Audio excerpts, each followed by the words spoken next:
The morning of January 13, 2022 began like any other in Honolulu. The sky was clear, the air soft with salt from the ocean, and the streets still half asleep beneath the rising sunday. But inside one small building downtown, the kind of quiet that follows peace was about to be broken forever. 81-year-old Lily Tokuhara woke early as she always did.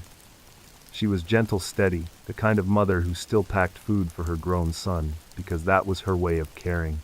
The night before, around 6 in the evening, she had texted her son John to ask when he would stop by for dinner. He told her he'd bring some lunch boxes he'd made at his clinic. But the night passed, and his familiar white pickup never pulled into the driveway. When the sun came up, worry crept in. Maybe he had a late emergency at work, maybe he was just tired. Lily decided not to call and disturb him. Instead, she packed the food neatly into a small bag and drove across town toward his clinic. The road was quiet, lined with palm trees shifting in the breeze. She parked behind the building where her son's white truck sat, waiting, its back door still open. She smiled faintly. He must be inside. The moment she opened the clinic door, everything changed. The silence inside was not normal. It was heavy, airless. Papers were scattered across the floor, drawers left open, chairs knocked aside. And then she saw him. John, 47 years old, lying motionless in the center of the room, surrounded by a dark red halo spreading slowly across the tile. For a second she couldn't move. Then the scream broke free. She ran outside, calling for help, her voice trembling and thin. Within minutes came the sound of sirens, ambulances, police, fire trucks. But there was nothing anyone could do. John was already gone. The clinic was sealed off, yellow tape stretching across the doorway, while neighbors stood frozen on the sidewalk. News of his death spread fast through Honolulu. Everyone knew John Tokuhara. He was the kind of man people trusted, the acupuncturist, who stayed late to help patients, who gave free treatments to those who couldn't pay, who surfed on weekends, and brought food to community events. No one could understand how someone like that could end up murdered in his own clinic. Detectives started piecing together the scene. On the floor they found 4 bullet casings, 2 near John's head, 2 by the refrigerator. Every shot aimed at the same place. This wasn't random. In a desk drawer they found about $4,000 in cash untouched. Whoever did this hadn't come to steal. They had come to kill. On the wall near the door was a faint red fingerprint, likely blood. 2 phones sat on the desk, both belonging to John. One was an old Wi-Fi phone he used for games, the other his main phone. Data showed it was last used at 6:18 p.m. the night before. From security footage outside the clinic, police spotted a man wearing a fisherman's hat walking toward the entrance at 6 sharp. 48 seconds later, the same man reappeared, now wearing a white hat and dark glasses. The footage was grainy, his face completely hidden. No one else entered or left the area until Lily arrived the next morning.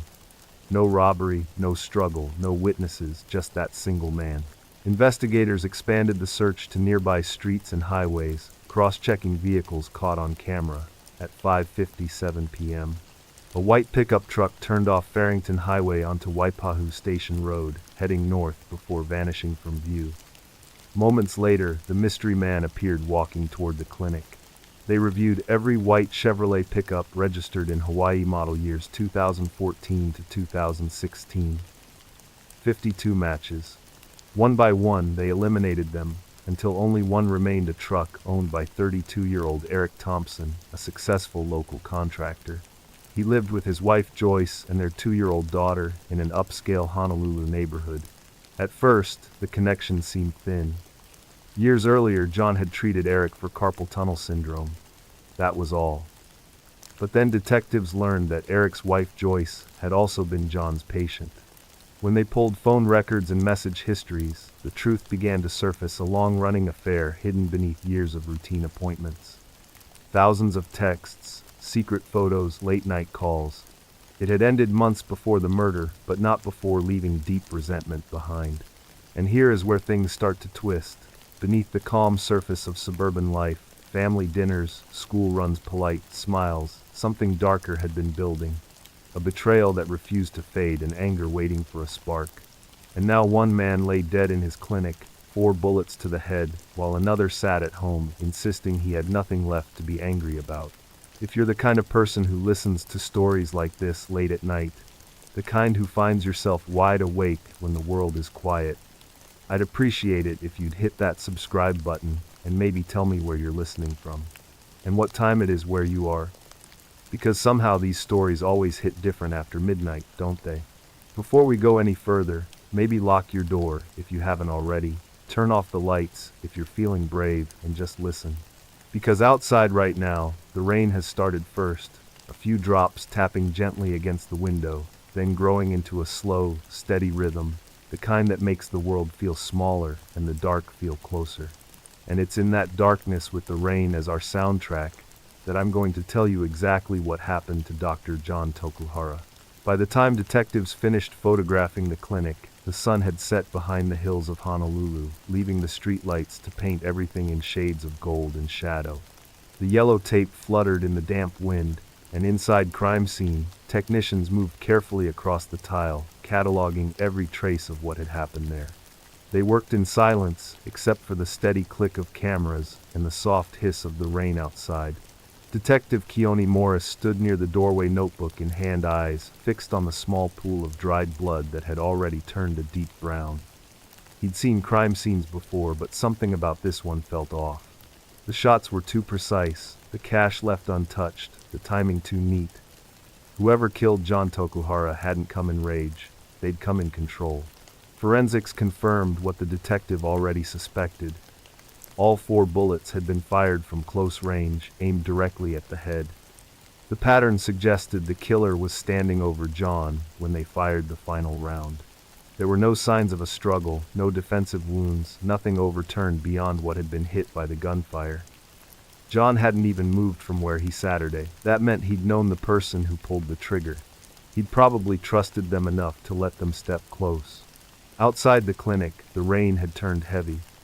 Officers huddled under their hoods while Morris leaned against his car watching the building. Through the haze, the lights of Honolulu flickered like reflections in water. He couldn't shake the image of the old woman who'd found her son.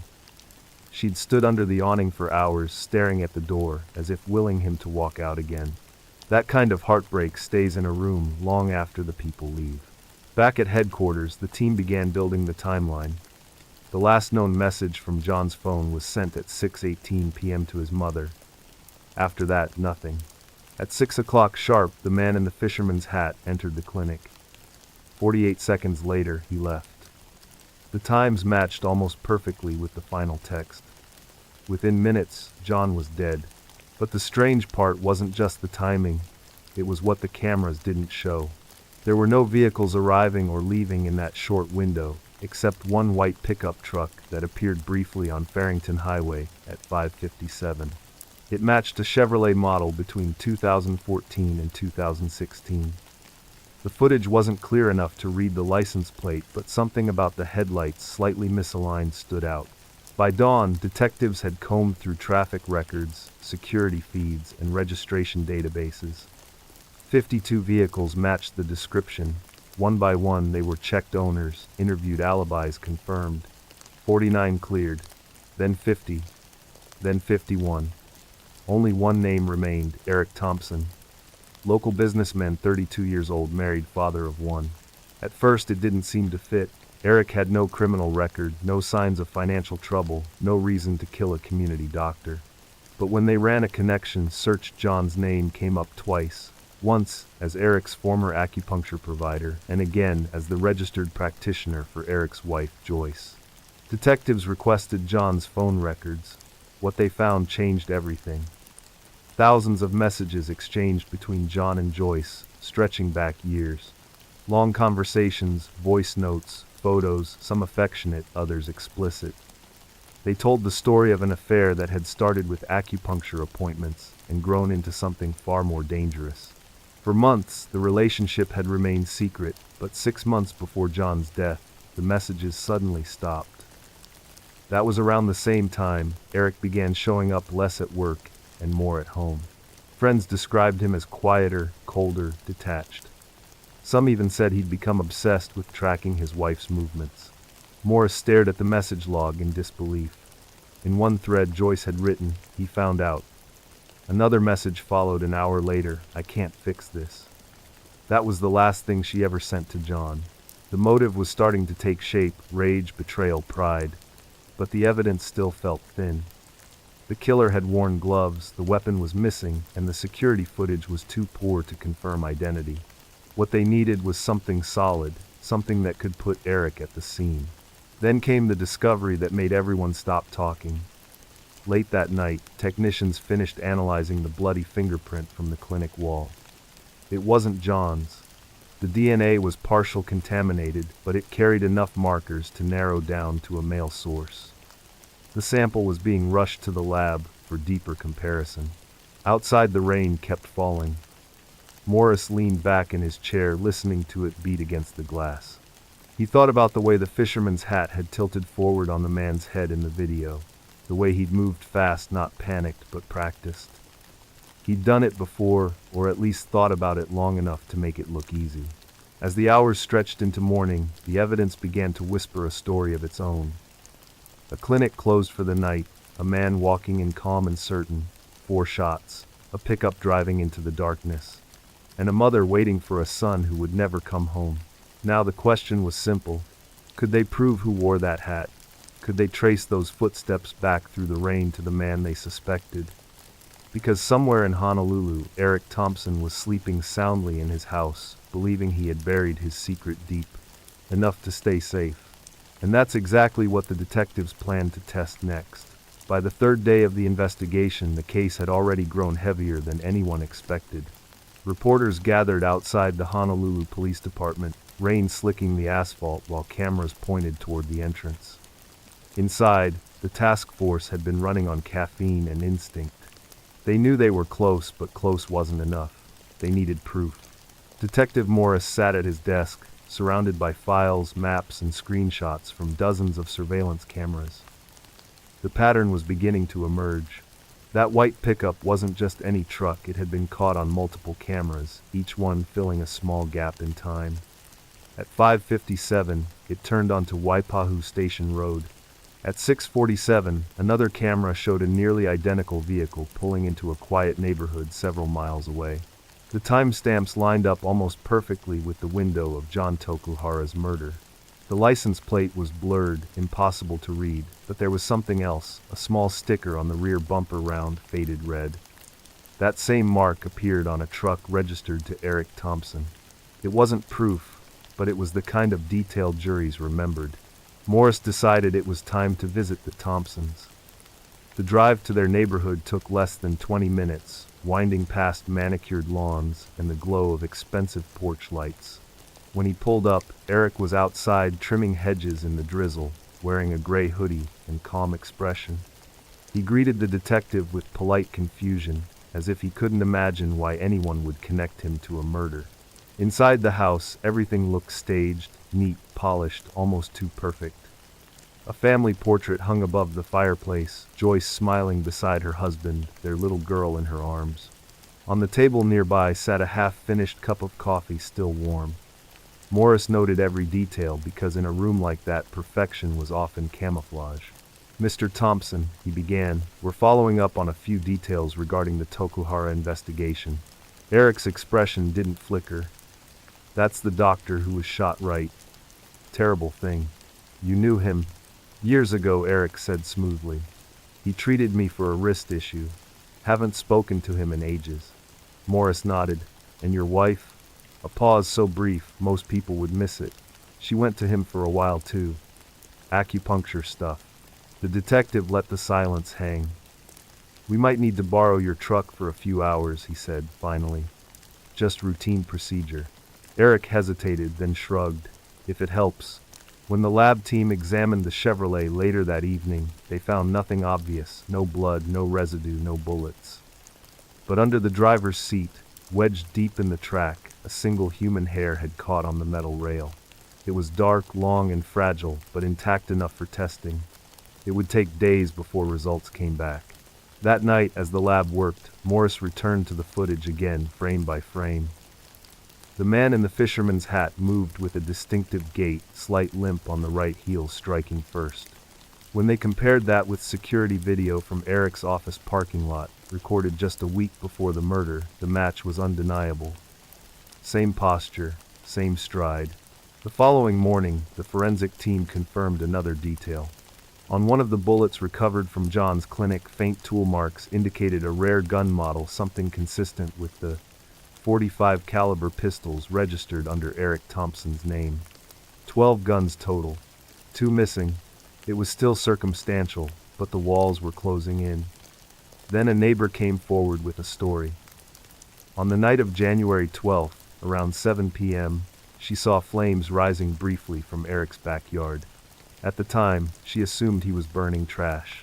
Now she wasn't so sure. Investigators returned to the property with a warrant and found a charred metal container half buried near the fence line. Inside were melted fragments of something that might once have been cloth, plastic, and metal. The pieces were too damaged to identify, but the timing was perfect, less than an hour after John's estimated time of death. Beneath the ashes, technicians found traces of gunpowder residue and a thin scrap of woven fabric matching the color of a fisherman's hat. When the results landed on Morris's desk, he felt the first real jolt of satisfaction since the case began.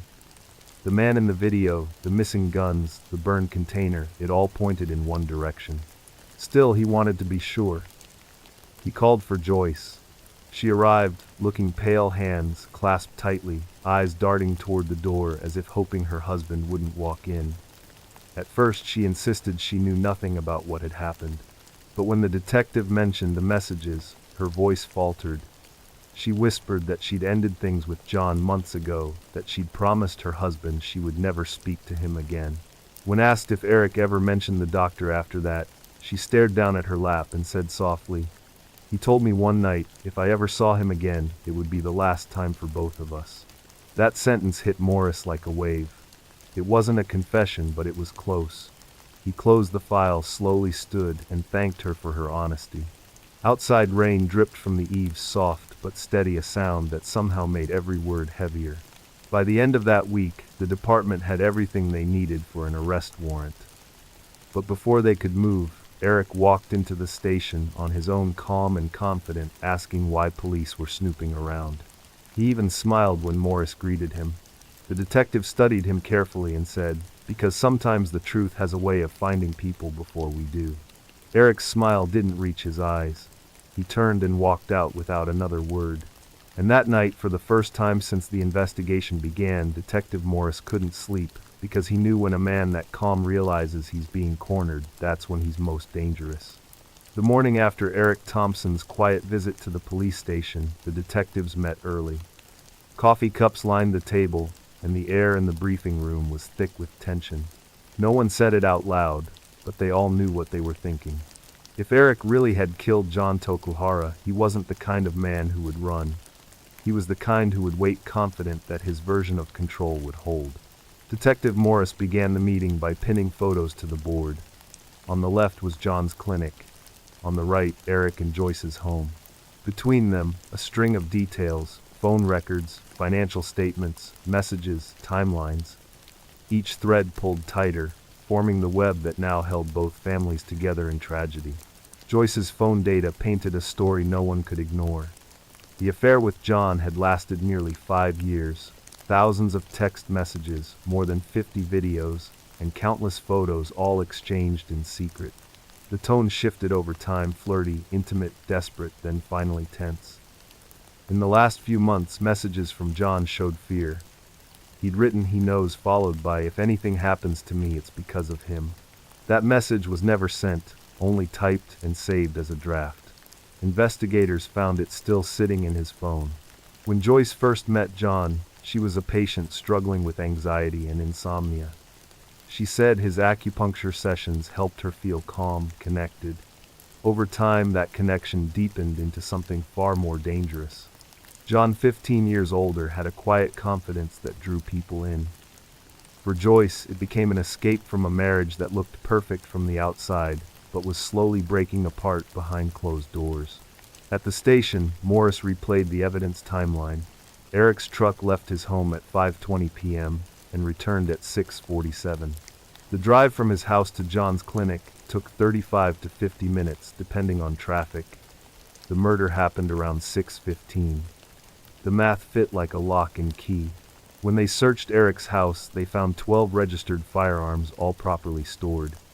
But there were also 2 unregistered pistols hidden behind a false panel in his garage wall. Both were clean, recently oiled, and missing 1 magazine each. Tests later confirmed that the bullets used in John's murder matched that weapon type exactly. Even more unsettling was what they found on Eric's computer. Dozens of online searches from the weeks before the murder: how to track someone's phone without being noticed, how to remove gunshot residue, how to clean blood from tile floors. Each phrase was like a fingerprint of intent. But what really chilled the detectives came from Joyce herself. During another interview, she admitted something she had hidden before. Months after the affair ended, Eric made her write a document, a loyalty agreement. It said that if she ever cheated again, all property, money, and custody of their child would go to him. She'd signed it in front of both their families on her knees.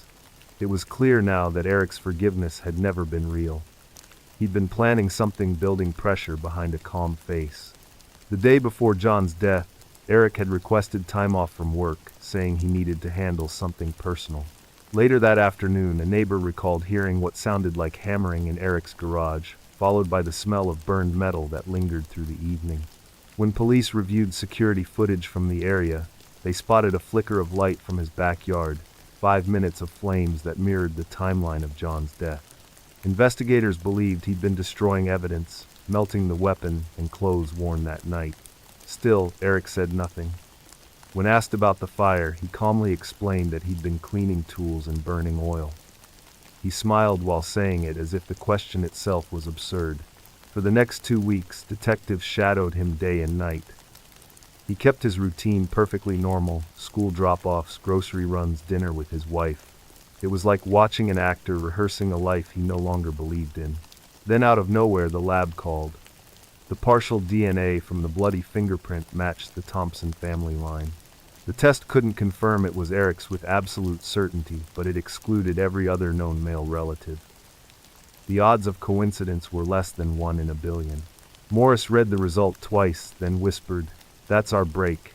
The following morning, he and his team went to Eric's office with a warrant. Eric didn't resist. He was dressed neatly, his shirt pressed, his tie straight. He looked more like a man heading to a business meeting than one facing a murder charge. When they told him he was under arrest, he simply nodded and said, "I figured this was coming."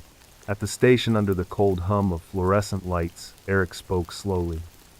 He admitted that his marriage had been tested, that his wife had made mistakes, but insisted he had moved past it. He denied killing John. "I don't solve problems with violence," he said, voice calm as water. Morris leaned forward. "You planned it for months. You had motive, means, and time. You left your house, drove to the clinic, and came back exactly 30 minutes after he died. What were you doing?" Eric met his eyes and said, "I was taking out the trash." The detective didn't answer. He just sat back silent. Because in that moment, it wasn't the words that mattered, it was the tone. Cold, controlled, certain. The tone of a man who believed he'd covered every trace. But the thing about secrets is they never stay buried. The more carefully you weave them, the tighter they pull when the truth starts tugging back. And soon that web Eric built so carefully would begin to unravel. The rain had stopped by the time detectives returned to Eric Thompson's home.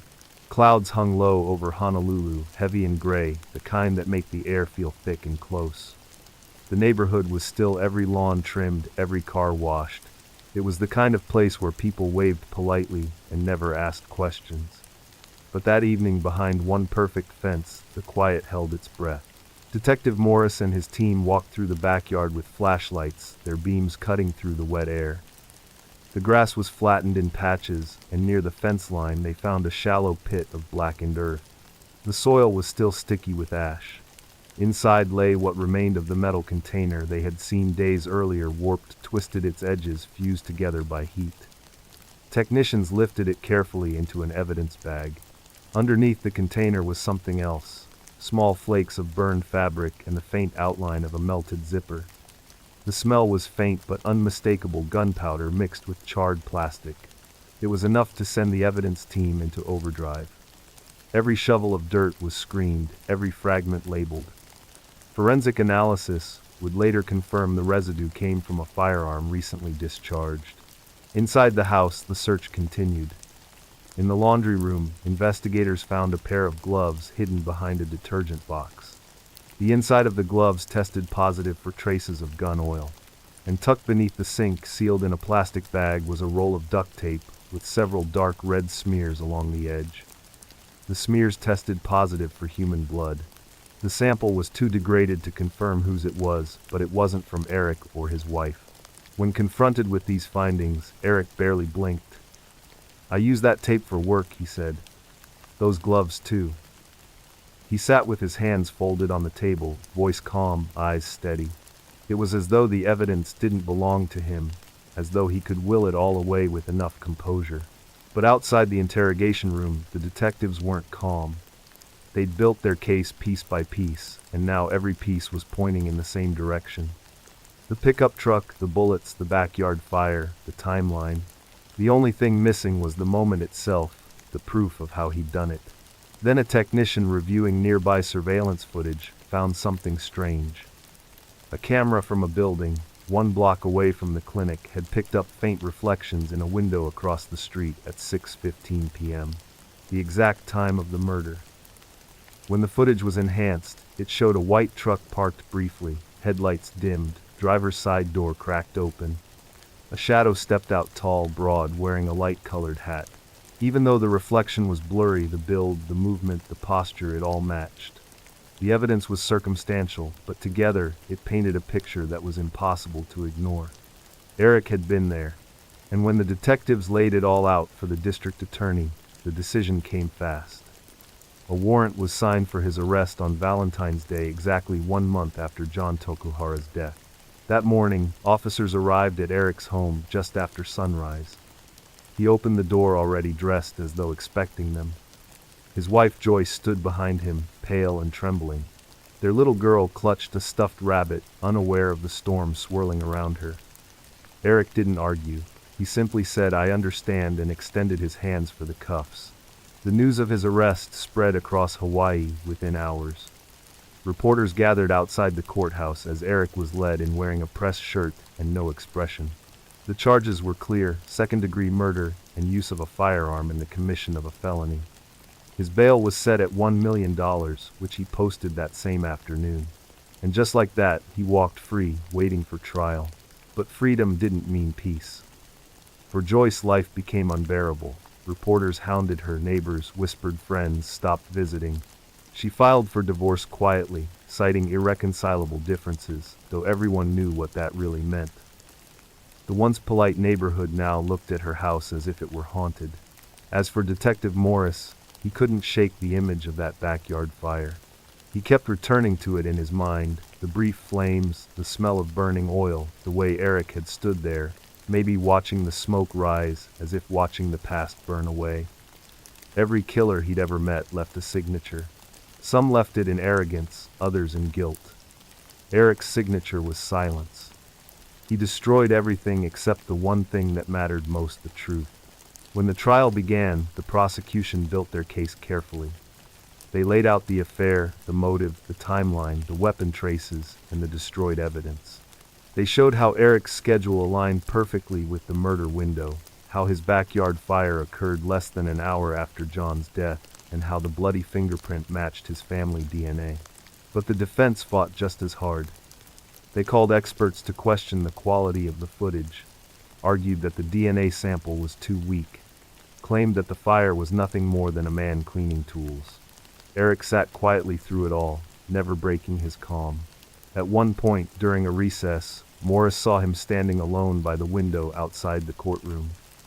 The detective approached and said, "You could end this right now. You could tell the truth." Eric turned slowly, his face unreadable. "Detective," he said, "the truth is whatever people believe. And I'm betting they'll believe me." The words sent a chill through Morris that no rain could wash away. Because for the first time, he realized this case wasn't about anger. It was about control. Eric hadn't killed in rage, he'd killed to reclaim the one thing he thought he'd lost: power. As the jury filed back into the courtroom, the air felt still, almost suffocating. But the story wasn't finished yet, because when the verdict came down, it wouldn't bring the closure anyone expected. And that's what we'll uncover next. By the time Eric Thompson's trial began in July of 2023, Honolulu had already turned the case into something larger than life. The story had everything: love, betrayal, a respected doctor, and a man accused of killing to defend his pride. Reporters filled the courthouse steps each morning, while cameras waited for even the smallest sign of emotion from the man at the center of it all. But Eric never gave them what they wanted. He walked into the courtroom every day, looking polished and calm, as if this were another business meeting and not a fight for his freedom. Inside, the air was cold and heavy. The jurors sat in silence, their eyes moving from Eric to the photographs projected on the screen. John Tokuhara's clinic, the bullet casings, the white pickup truck frozen in grainy footage. Prosecutors began their opening argument with quiet precision. They described a man who had been humiliated, who had watched his perfect life crumble, and who had decided that the only way to restore control was to destroy the person who had taken it from him.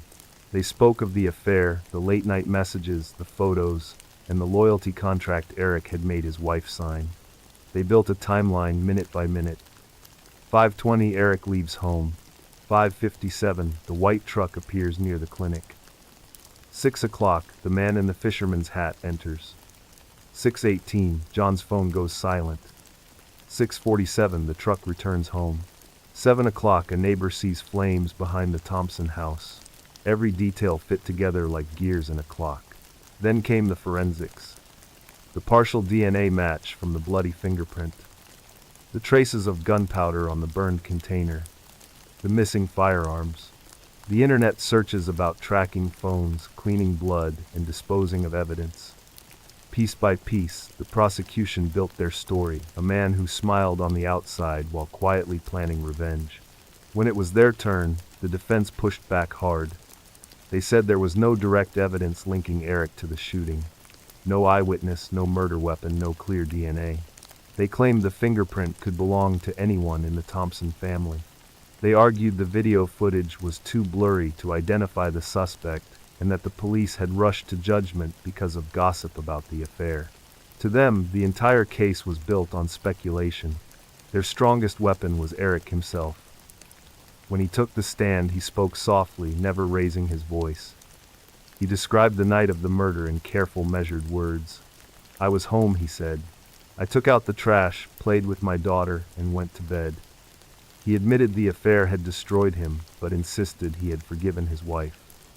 "People make mistakes," he said, glancing toward Joyce in the gallery.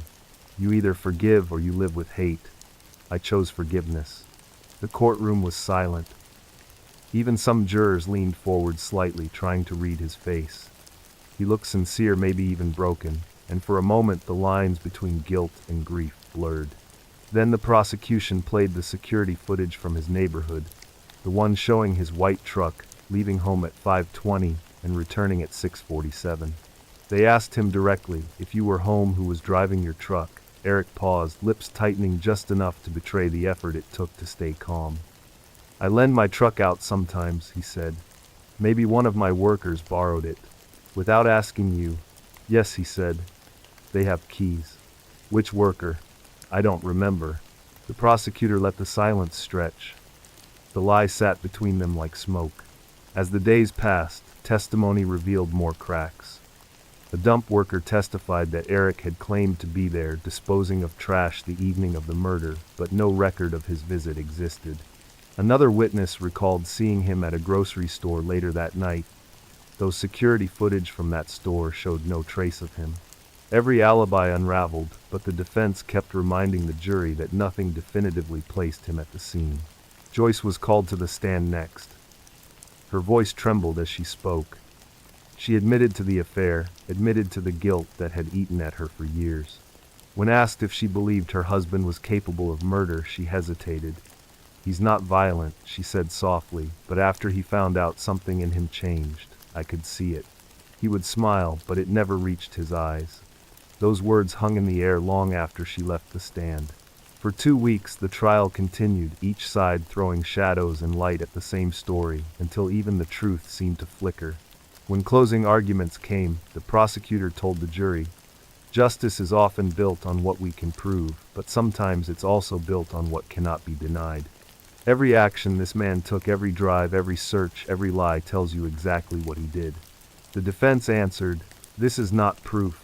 This is a tragedy being twisted into a theory. You cannot convict a man because he looks calm, because he's composed, because he's intelligent enough to hold himself together. Emotion is not evidence." After deliberating for 3 days, the jury returned with their decision, or rather their lack of one. 9 voted guilty, 3 refused. The courtroom fell into stunned silence as the foreperson announced the words, "No one expected mistrial." Eric sat perfectly still. No smile, no relief, just the faintest exhale, like a man watching a storm pass by without touching him. Joyce buried her face in her hands. Detective Morris stood at the back, jaw tight, knowing that justice had slipped through his fingers. Not forever, but for now. Outside, reporters shouted questions as Eric stepped into the rain. He said nothing. The drops hit his shirt, rolled down his collar, and vanished into the street. Somewhere behind those calm eyes, he knew the case wasn't over. The truth had only been delayed. And as the storm faded over Honolulu, another one was already waiting on the horizon, hundreds of miles away, where a different story was about to begin. It was supposed to be an ordinary morning in Tokyo. The kind that starts with a chill in the air and sunlight spilling between tall apartment buildings. On March 11, 2025 at 9 o'clock sharp, a young woman named Moami Ai smiled into her phone's camera and greeted her audience. "Good morning, everyone," she said, her voice bright and playful. "Today let's walk together." For thousands of people watching, it was just another live stream. A cheerful morning routine from a streamer they loved. She wore a white jacket, her long dark hair tied neatly, and behind her the Yamanote line rattled softly as trains passed. The sound of city life hummed beneath her voice. Everything felt alive, ordinary, safe. 10 minutes later, she turned into a quiet side street in Shinjuku. The rush of the crowd faded, replaced by the sound of her footsteps on the pavement. "It's peaceful here," she told her viewers. "Can you hear the birds?" The chat filled with hearts and messages of encouragement. She laughed, reading comments aloud, unaware that every second was leading her closer to something terrible. In the distance, a figure began walking behind her, blurred at the edge of the frame. No one noticed. The camera jostled as she adjusted her phone, still smiling, still talking about the day's walk. The air was clear, the light soft, and somewhere in the background that shadow moved a little closer.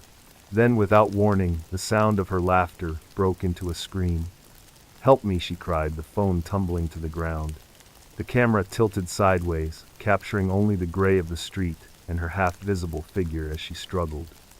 A man rushed into view, his movements frantic and violent.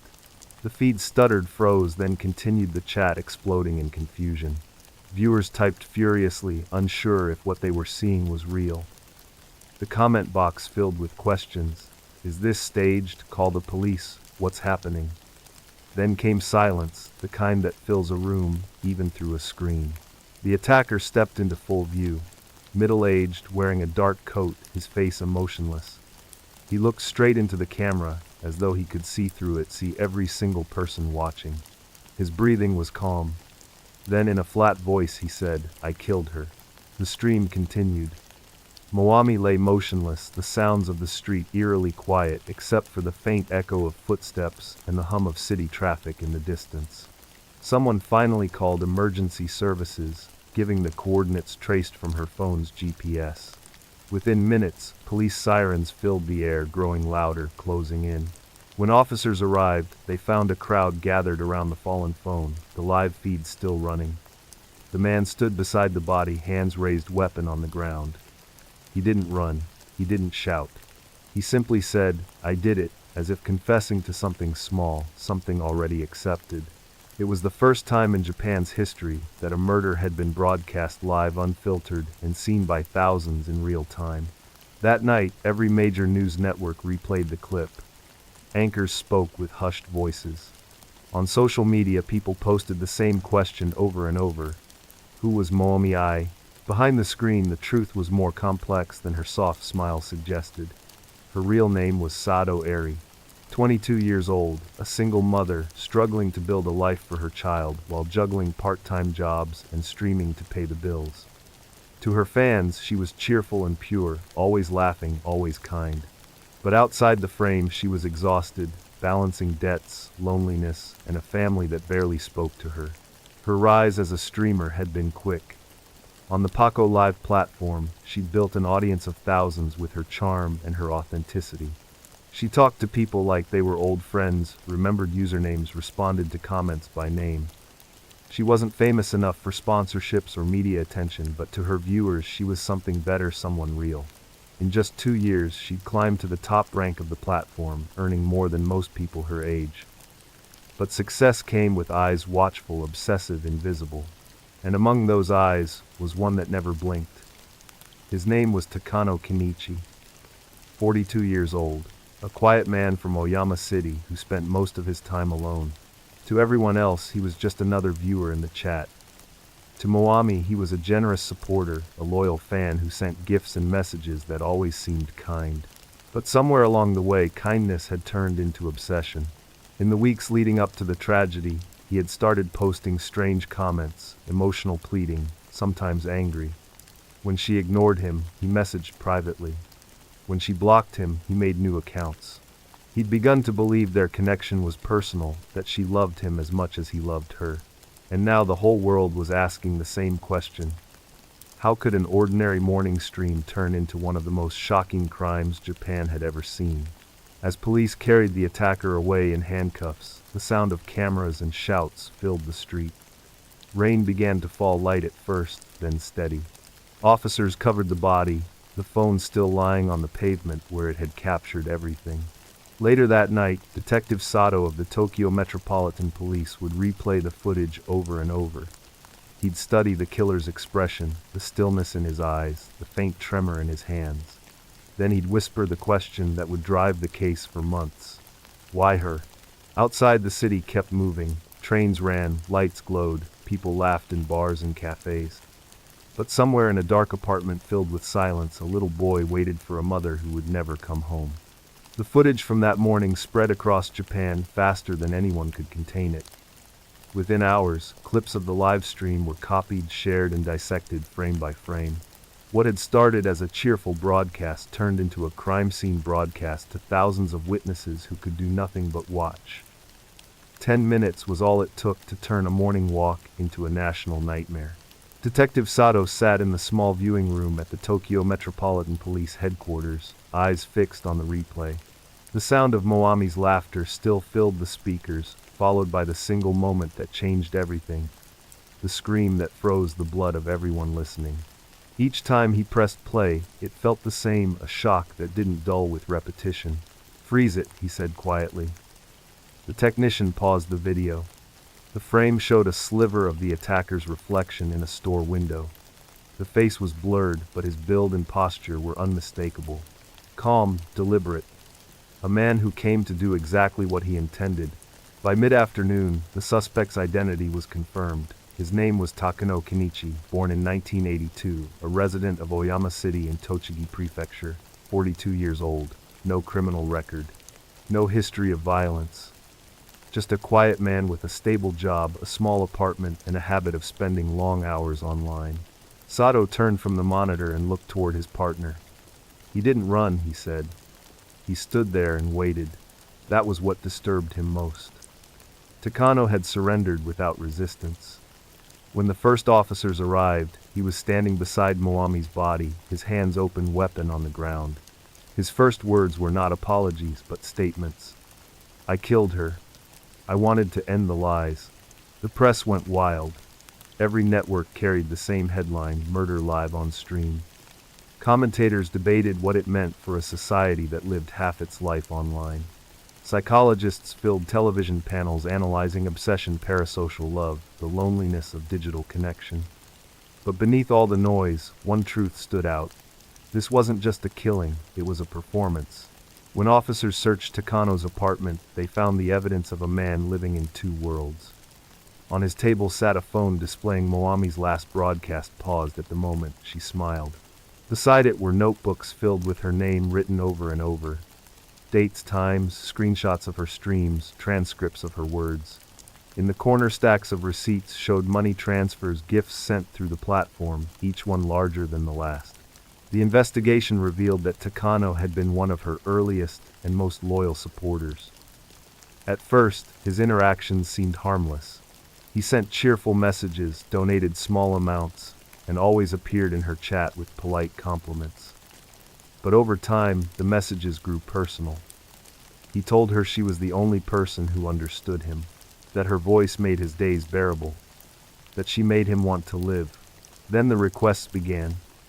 Private calls, messages outside the platform. He offered help, advice, money. He started referring to her as his girlfriend, a term she never corrected publicly, but never endorsed either. When she stopped replying, he panicked. He sent longer messages, angrier ones. Eventually, he began tracking her streams in real time, following the landmarks she mentioned, mapping her routes. It wasn't love anymore, it was ownership. Sato studied the timeline of Takano's actions leading up to that morning.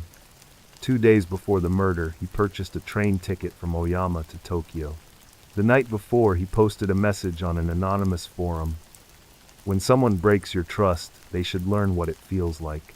At 7:45 a.m., surveillance cameras at Oyama Station captured him boarding a local train. He carried a black backpack and a small knife case wrapped in newspaper. At 8:57, he arrived in Shinjuku. By 9 o'clock, Moami's live stream began. In the final minutes before the attack, Takano followed her from a distance, watching the stream on his phone as he matched his pace to hers. Every word she spoke, every laugh echoed in his headphones. When she turned onto the quiet street, he quickened his steps. In his mind, this wasn't a murder. It was justice, an ending to what he saw as humiliation. Sato stared at the case file, at the photos of the scene, the timeline, the evidence. What haunted him wasn't just the act itself, but the calmness that followed. Takano hadn't screamed, hadn't tried to flee. He'd simply said, "I killed her," as though announcing a fact. That night, when the detective returned home, he turned on the television. Every channel played the same loop: Moami's final walk, the drop of the phone, the scream. Viewers around the world were now witnesses. They hadn't just watched a death, they'd experienced it. The platform that hosted her stream shut down her channel immediately, but it was too late. The video had already spread everywhere. Some claimed to analyze it, others reposted it for views. Each share made her tragedy echo longer. Sato muted the screen. Outside, his window rain began again, soft at first, then steady. He thought of Moami's son alone in a counseling center, too young to understand that millions of strangers had seen his mother's last moments. And as the detective watched, the city lights blur through the falling rain, he knew this wasn't just a story about one killer and one victim. It was about a line that had quietly vanished, the line between connection and obsession, between affection and control. And that line, once crossed, never comes back. In the days that followed the live-stream murder, Tokyo felt different. People still rode the trains and filled the cafes, but conversations came in hushed tones. The sound of notifications seemed louder somehow, and every young streamer who once smiled freely into a camera now hesitated before going live. What had always felt safe suddenly seemed fragile. Detective Sato sat in his office, surrounded by case files, photos, and stacks of printed messages. Every inch of the table was covered with fragments of two lives, hers and his. Moami I, 22 years old. Real name Sato Eri. Takano Kenichi, 42 years old, the man who claimed to love her. Together they had created a story that neither of them fully understood until it was too late. As investigators combed through Moami's phone, they found the real world behind the bright image she projected. A world built on exhaustion and survival.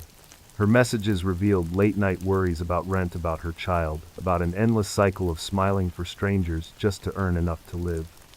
She told a friend, "If I stop streaming, we don't eat. But every time I go live, I feel less like myself." Her friends described her as kind but distant, the sort of person who hid her pain behind a laugh. After giving birth at 18, she'd tried to make things work with the child's father, but he disappeared soon after. With no steady job and no support, streaming had seemed like a lifeline. She could stay home, care for her son, and make money by talking. It worked for a while. On camera, she was cheerful and gentle, a small light in a lonely world. Off camera, she was constantly juggling bills, dealing with her unreliable mother, and fighting the guilt of leaving her child in the care of others while she worked late at bars. It wasn't the life she wanted, but it was the only one she could manage. Then came Takano. At first he seemed harmless, a quiet viewer who always left kind messages. He sent small gifts, then larger ones. He never missed a stream. To a young woman struggling to stay afloat, his attention felt comforting, maybe even safe. But that comfort came with invisible strings. Police traced the beginning of their private conversations back to late 2021. Takano started by sending her encouraging messages like, "Don't give up, and you make my days brighter." Then the tone shifted. He started calling her my Moami. He told her she was different from other women, that she was pure, that he would protect her. When she didn't respond quickly, he panicked. When she thanked other viewers, he grew jealous. The pattern was clear, a man mistaking access for intimacy, kindness for promise. Over time, he built a version of her that didn't exist, a perfect woman who belonged only to him. The records of their exchanges filled entire folders. In one message, he wrote, "I'll always be here for you. You can depend on me." Later, he added, "I've given you everything. Why don't you ever talk to me anymore?" The words that once sounded sweet turned sharp, desperate. And Moami, too polite to block him completely, tried to manage the situation. She'd respond occasionally, softening his tone, but every message only fed his obsession. By mid-2023, she was borrowing money from him. Sometimes it was a few thousand yen, sometimes much more. She always promised to pay it back, but the debt kept growing. Takano didn't see it as a loan. In his mind, it was proof of their connection, something that tied her to him. When she ignored his messages, he didn't get angry, he got strategic. He began visiting the places she mentioned in her streams, showing up in person, waiting nearby without being noticed.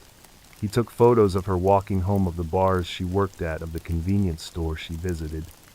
He built a private map of her life, believing it made them closer.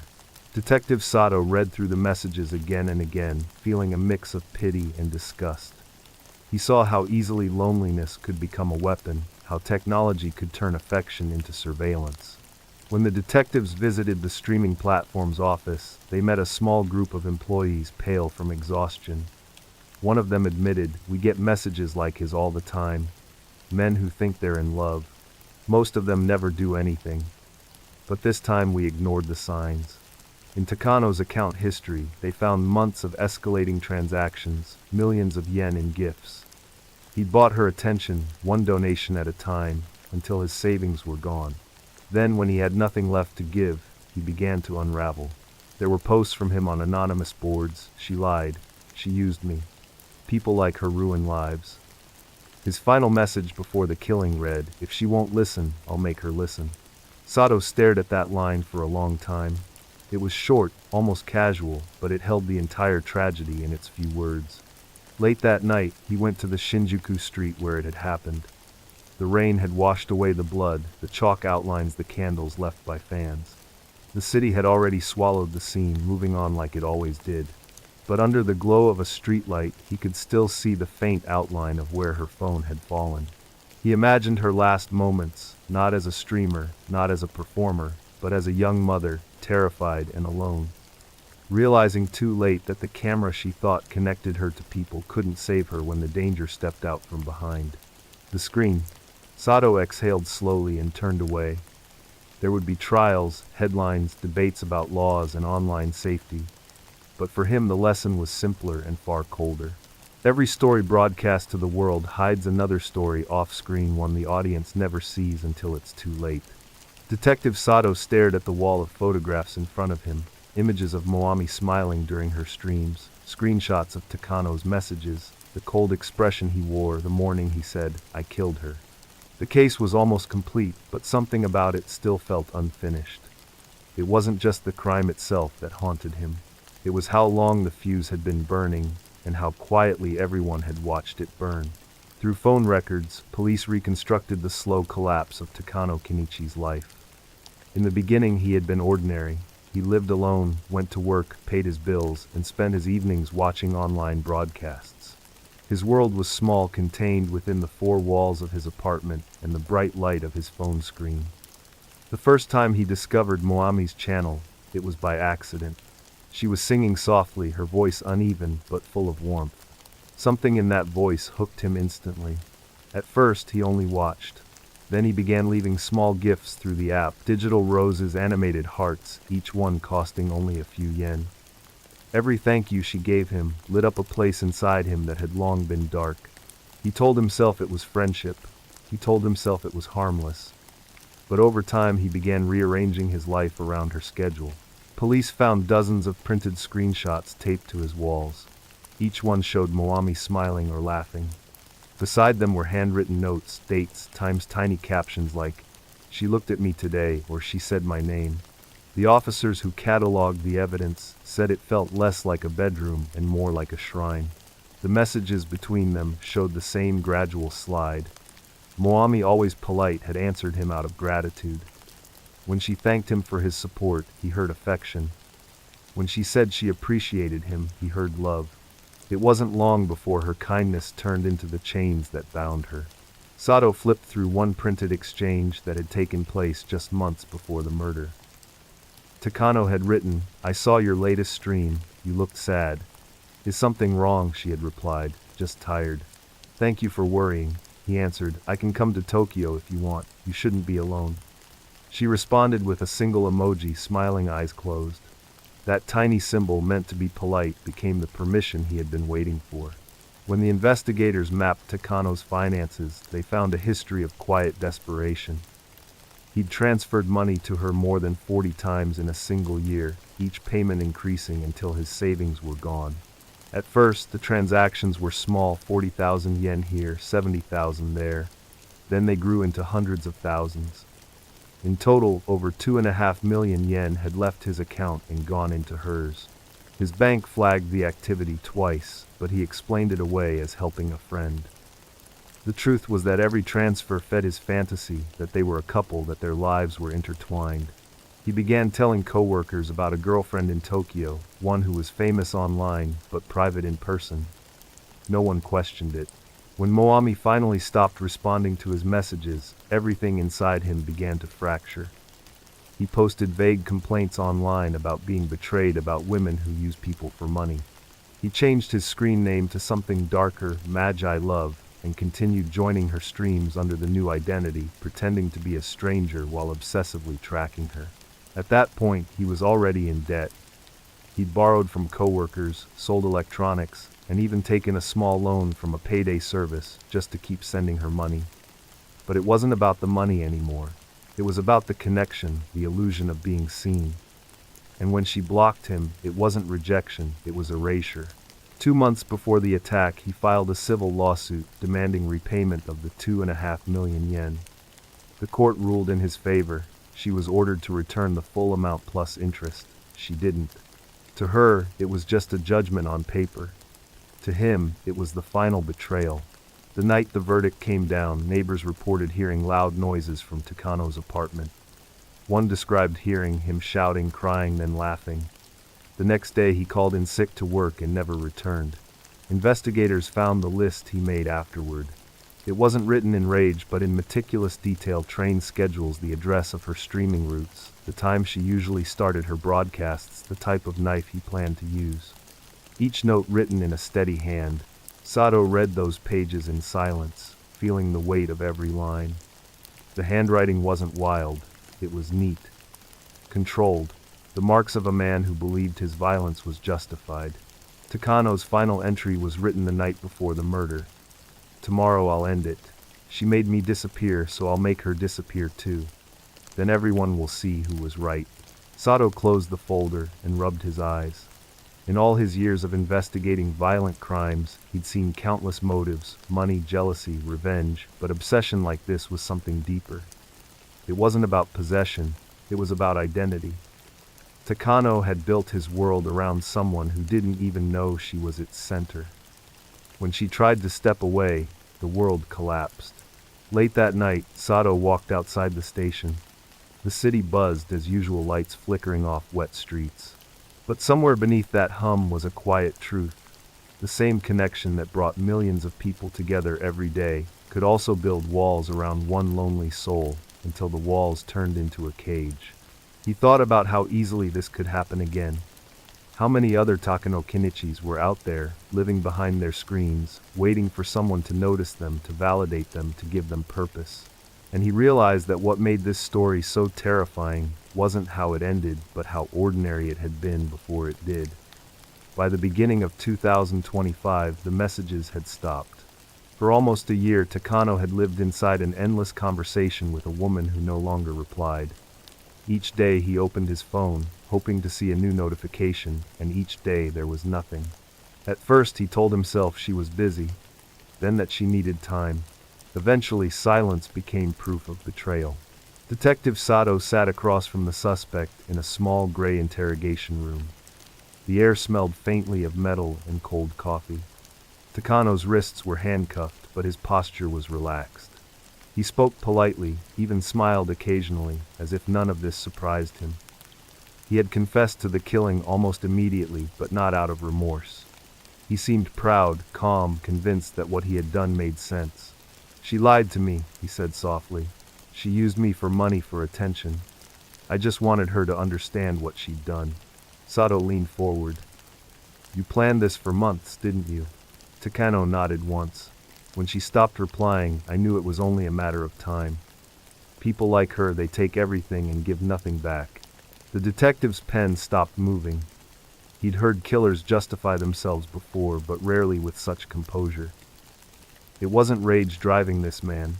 It was logic warped by obsession. Through the months of investigation, police uncovered every step that had led to that morning in March.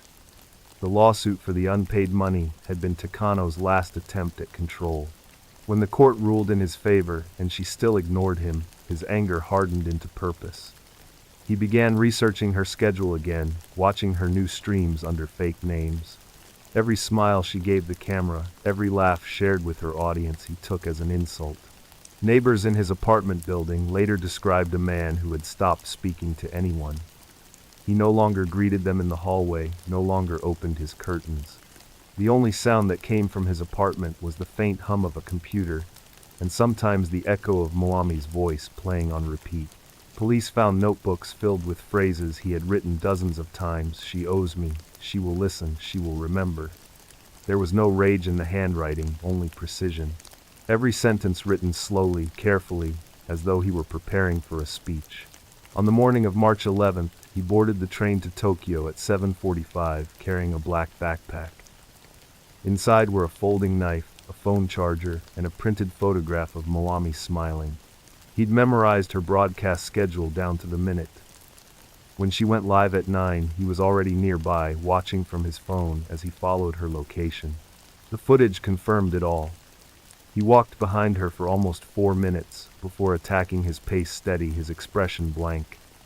No hesitation, no words. Back in the interrogation room, Sato tried one last time. "You could have walked away. You could have started over." Takano tilted his head slightly. "She made a fool of me in front of thousands of people. She laughed while I drowned in debt. You wouldn't understand." The detective's voice stayed calm. "She didn't laugh at you. She didn't even know what you were becoming." For a moment, Takano's eyes flickered, then his expression flattened again. "It doesn't matter. It's finished." When the interview ended, Sato sat alone, the echo of those words still in his mind. It's finished. But for the detective, it didn't feel finished at all. The weight of what had happened lingered heavy and sharp. Outside reporters were still gathered, shouting questions that no one could truly answer. Why did he do it? Could anyone have stopped him? Did she ever realize how close danger was before it struck? Sato knew the answers were somewhere between loneliness and delusion. The kind of loneliness that festers quietly until it becomes something else, anger disguised as love, possession disguised as devotion. In the weeks that followed, public opinion split apart. Some called Takano a monster, Others disturbingly called him a victim of manipulation. Comment sections filled with arguments that blurred the line between sympathy and justification. People who had never met either of them spoke with certainty about who was right and who was wrong. Sato stopped reading. The truth was simpler and crueler. A woman was dead, a child was motherless, and a man who could have chosen silence chose murder instead. Late one evening, the detective walked the same street where it happened. The sound of rain returned soft against the pavement. The faint smell of incense still hung in the air from the small memorial fans had built near the wall. Flowers wilted in the damp, their colors muted. He looked down at the exact spot where her phone had fallen. In the reflection of the puddles, city lights shimmered like ghosts. He thought about all the tiny choices that had led to this point, the ignored messages, the polite replies, the unspoken warnings. He realized that tragedies like this didn't begin with violence. They began with someone convincing themselves they were owed something that was never promised. And as the rain gathered around his shoes, Sato whispered the same words he always said at the end of a case. Someone has to remember. Because forgetting, he knew, was how it would happen again. Tokyo had seen many crimes before, but never like this. Never one that unfolded second by second in real time, while thousands watched through glowing screens. When the footage of Moami's death finally stopped circulating, the silence that followed felt heavier than the noise. The country didn't know what to do with what it had seen. Detective Sato stood before the press that week, eyes shadowed by exhaustion. Cameras flashed as reporters shouted questions, each one sharper than the last. Why wasn't she protected? Could the platform have stopped it? What are you doing to prevent the next one? He answered calmly, but his voice carried a quiet strain. We cannot predict when loneliness becomes violence, but we can learn to see the signs before it does. The suspect, Takano Kenichi, had already been transferred to a detention center north of Tokyo. His lawyers advised him to stay silent, but he didn't need their advice. He'd been silent his entire life, and now the world had no choice but to listen. In court, the prosecution began with simplicity. They didn't need theatrics. The evidence spoke on its own: the train tickets, the knife, the bank transfers, the lawsuit, the map traced from her broadcasts, and the video that captured everything. There was no mystery about what had happened. The only question was why. The defense tried to paint a different picture. They described Takano as a man driven to madness by manipulation, a victim of emotional exploitation in an industry that blurred the line between performance and reality. They argued that streamers like Moami invited intimacy, that they built illusions of friendship and love for profit. To the defense, Takano was a symptom, not the disease. But the prosecution countered with facts. They reminded the court that no amount of rejection or debt could justify violence. They played the final seconds of the live stream, the moment Takano looked into the camera after the killing and said, "I killed her." His voice was steady, almost proud. It was not the voice of a man broken by the world, it was the voice of a man who believed he had restored balance to it. The court fell silent. Even the reporters stopped writing. Sato sat in the back row, watching Takano closely. The man never looked up. He kept his head bowed, fingers twitching slightly as if counting something only he could see. When asked if he felt remorse, he replied, "No. I only did what needed to be done." For the detective, it was confirmation of what he had believed all along. This wasn't about love or betrayal or even revenge. It was about control, the illusion that one person could dictate another's worth, could rewrite rejection into righteousness. Outside the courthouse, public opinion fractured again. Some condemned Takano outright, demanding harsher punishments for crimes born from obsession. Others disturbingly sent him letters of sympathy. They said they understood his loneliness, that they too had felt invisible.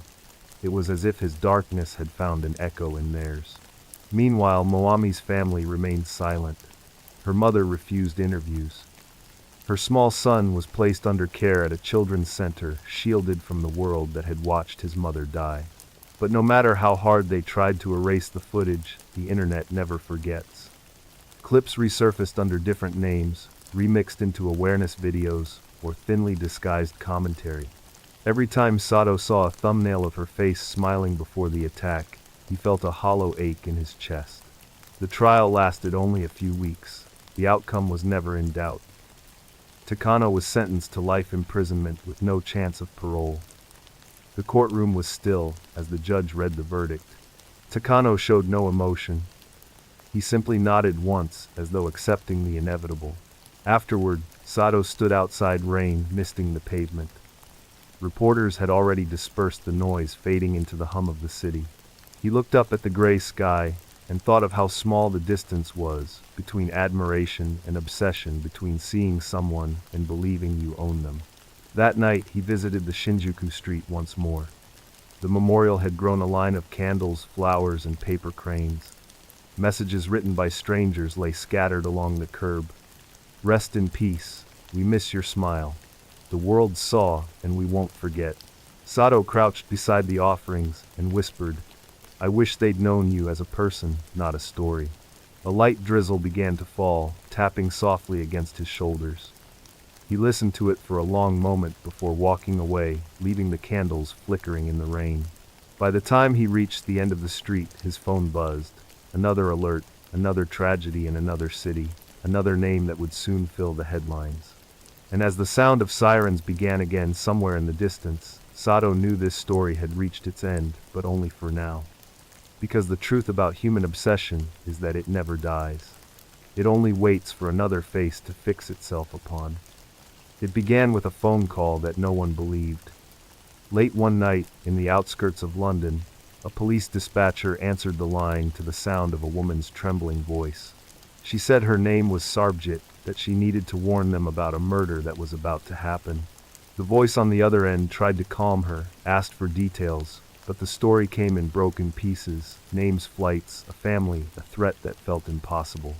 The operator logged the call, promised to pass it along, and then moved on to the next emergency. The warning died right there, sealed in silence.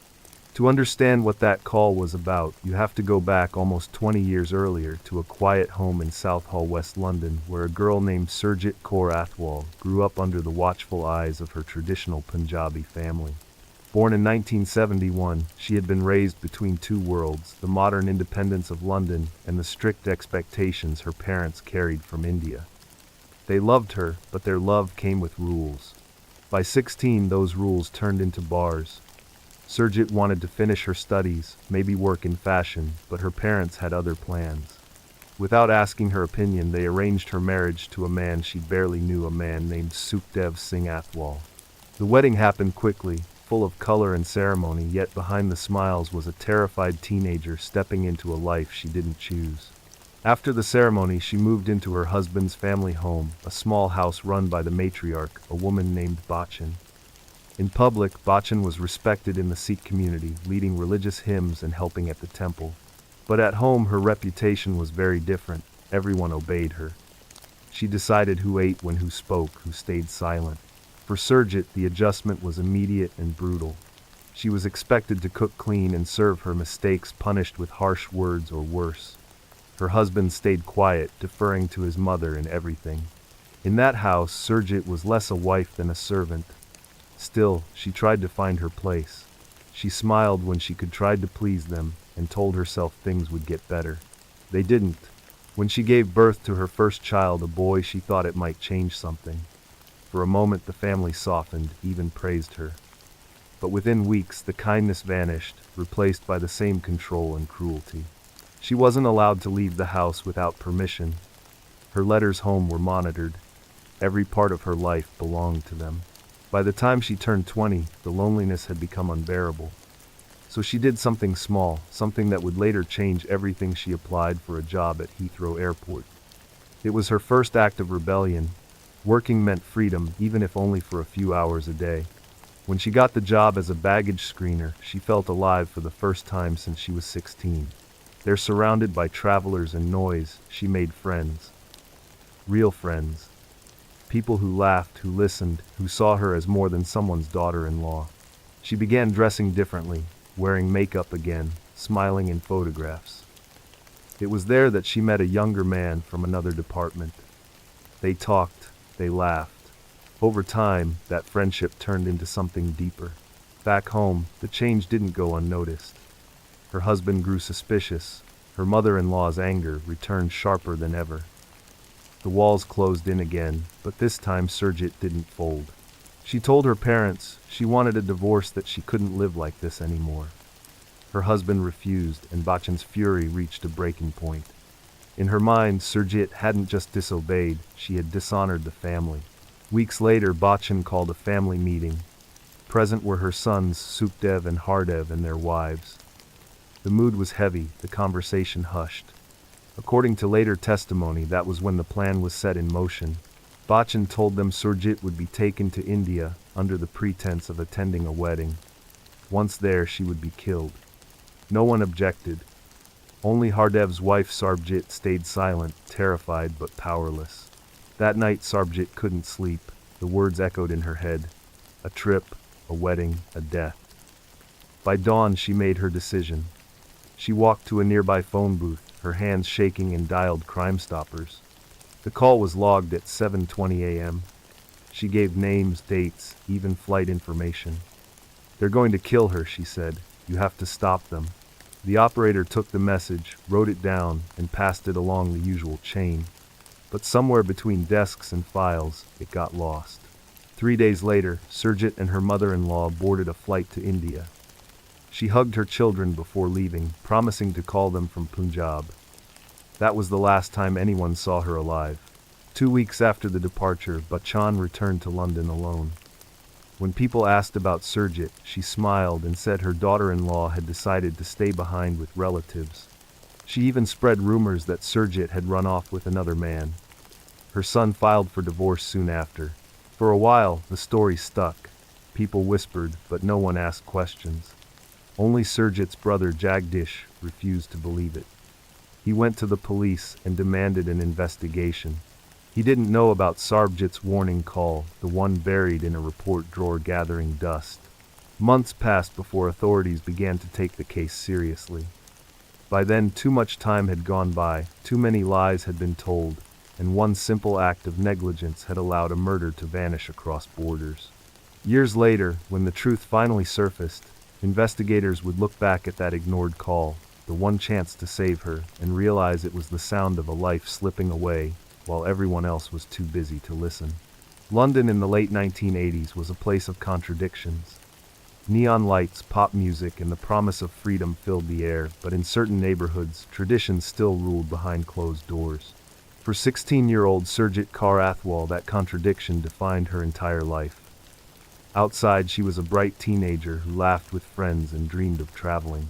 Inside her home, she was a daughter whose path had already been chosen for her. Her parents were strict but proud. They had worked hard to build a life in England, holding tightly to the customs they carried from Punjab. To them, marriage wasn't a choice made for love. It was duty, honor, and stability. So when a proposal came from a respectable family, educated, successful, religious, they accepted immediately. Surjit's opinion was never asked. At 16, she found herself sitting in a room filled with relatives she barely knew, listening as her engagement was announced. Her groom Sukhdev was older, quiet, and expressionless. She met him only once before the wedding. In that brief meeting, she searched his eyes for kindness and found only distance. The wedding that followed was dazzling on the outside and hollow within. Guests filled the temple, colors bright as sunlight, music rising over whispered doubts. When the ceremony ended, her parents wept tears of pride, believing they had secured their daughter's future. But as the garlands fell from her shoulders, Surjit felt a weight settle on her that she couldn't name. Afterward, she moved into the Athwal family home in West London, where 4 generations lived under one roof. Her new world was ruled by her mother-in-law Bachan, a woman both respected and feared in the community. Bachan led prayers at the Gurdwara, her voice clear and commanding, but at home she ruled through silence and punishment. The house was small but always busy, meals to cook, clothes to wash, endless chores that left no time to breathe. Surjit, still a child herself, was expected to serve everyone. When she made mistakes, Bachan corrected her with slaps or long hours standing in the kitchen until her legs went numb. Sukhdev never intervened. He sat quietly at the table, eating what she prepared, never looking at her except to issue instructions. In letters to a school friend, Surjit described the house as a cage. "I wake up before dawn," she wrote. I clean until night. I'm not allowed to go out. I don't even know what day it is. Those letters were never sent. Bachan checked her mail before it left the house. Months turned into years. The girl who once dreamed of independence disappeared into routine. She learned to cook the exact dishes her mother-in-law demanded, to anticipate her moods, to stay silent during arguments. But the silence began to eat away at her. Sometimes, she stood by the window at night, watching the headlights pass, wondering what it would feel like to walk out the door and not come back. When she turned 20, she gave birth to her first child, a boy. Holding him in her arms, she thought maybe things would change. For a short while they did. Bachan smiled. Sukhdev softened. The family celebrated, proud of the new heir. Surjit hoped this small joy would finally make her feel accepted. But peace in that house never lasted. Soon the demands returned, the insults, the scrutiny. Bachan criticized her for working too slowly, for laughing too loudly, for being too modern. Whenever the baby cried, she blamed Surjit for being careless. The young mother's joy turned into quiet despair. Still, somewhere inside her a spark remained. When an opportunity came to take a small course near Heathrow Airport, she begged to attend, promising it would help the family financially. To her surprise, they allowed it. That single decision changed everything. At the airport, she met people who treated her like an equal. She earned her first small paycheck, held money in her own hands for the first time. For those few hours each day, she wasn't someone's daughter-in-law, she was just herself. And it was there, in that noisy, bustling world of travelers and planes, that she met a young man named Jag. He worked nearby and often stopped by during her breaks. They started with casual conversation, shared tea, laughter about long shifts, but friendship soon became something more. For the first time in her life, she felt seen. At home, she hid the relationship carefully, but Bachan noticed everything. When Surjit returned from work, smiling, her mother-in-law's suspicion grew sharper. She began searching her bags, questioning her constantly. Sukhdev followed his mother's lead, accusing her of shameful behavior. One evening, after another bitter argument, Surjit told them she wanted to leave. "I want a divorce," she said quietly. "I can't live like this anymore."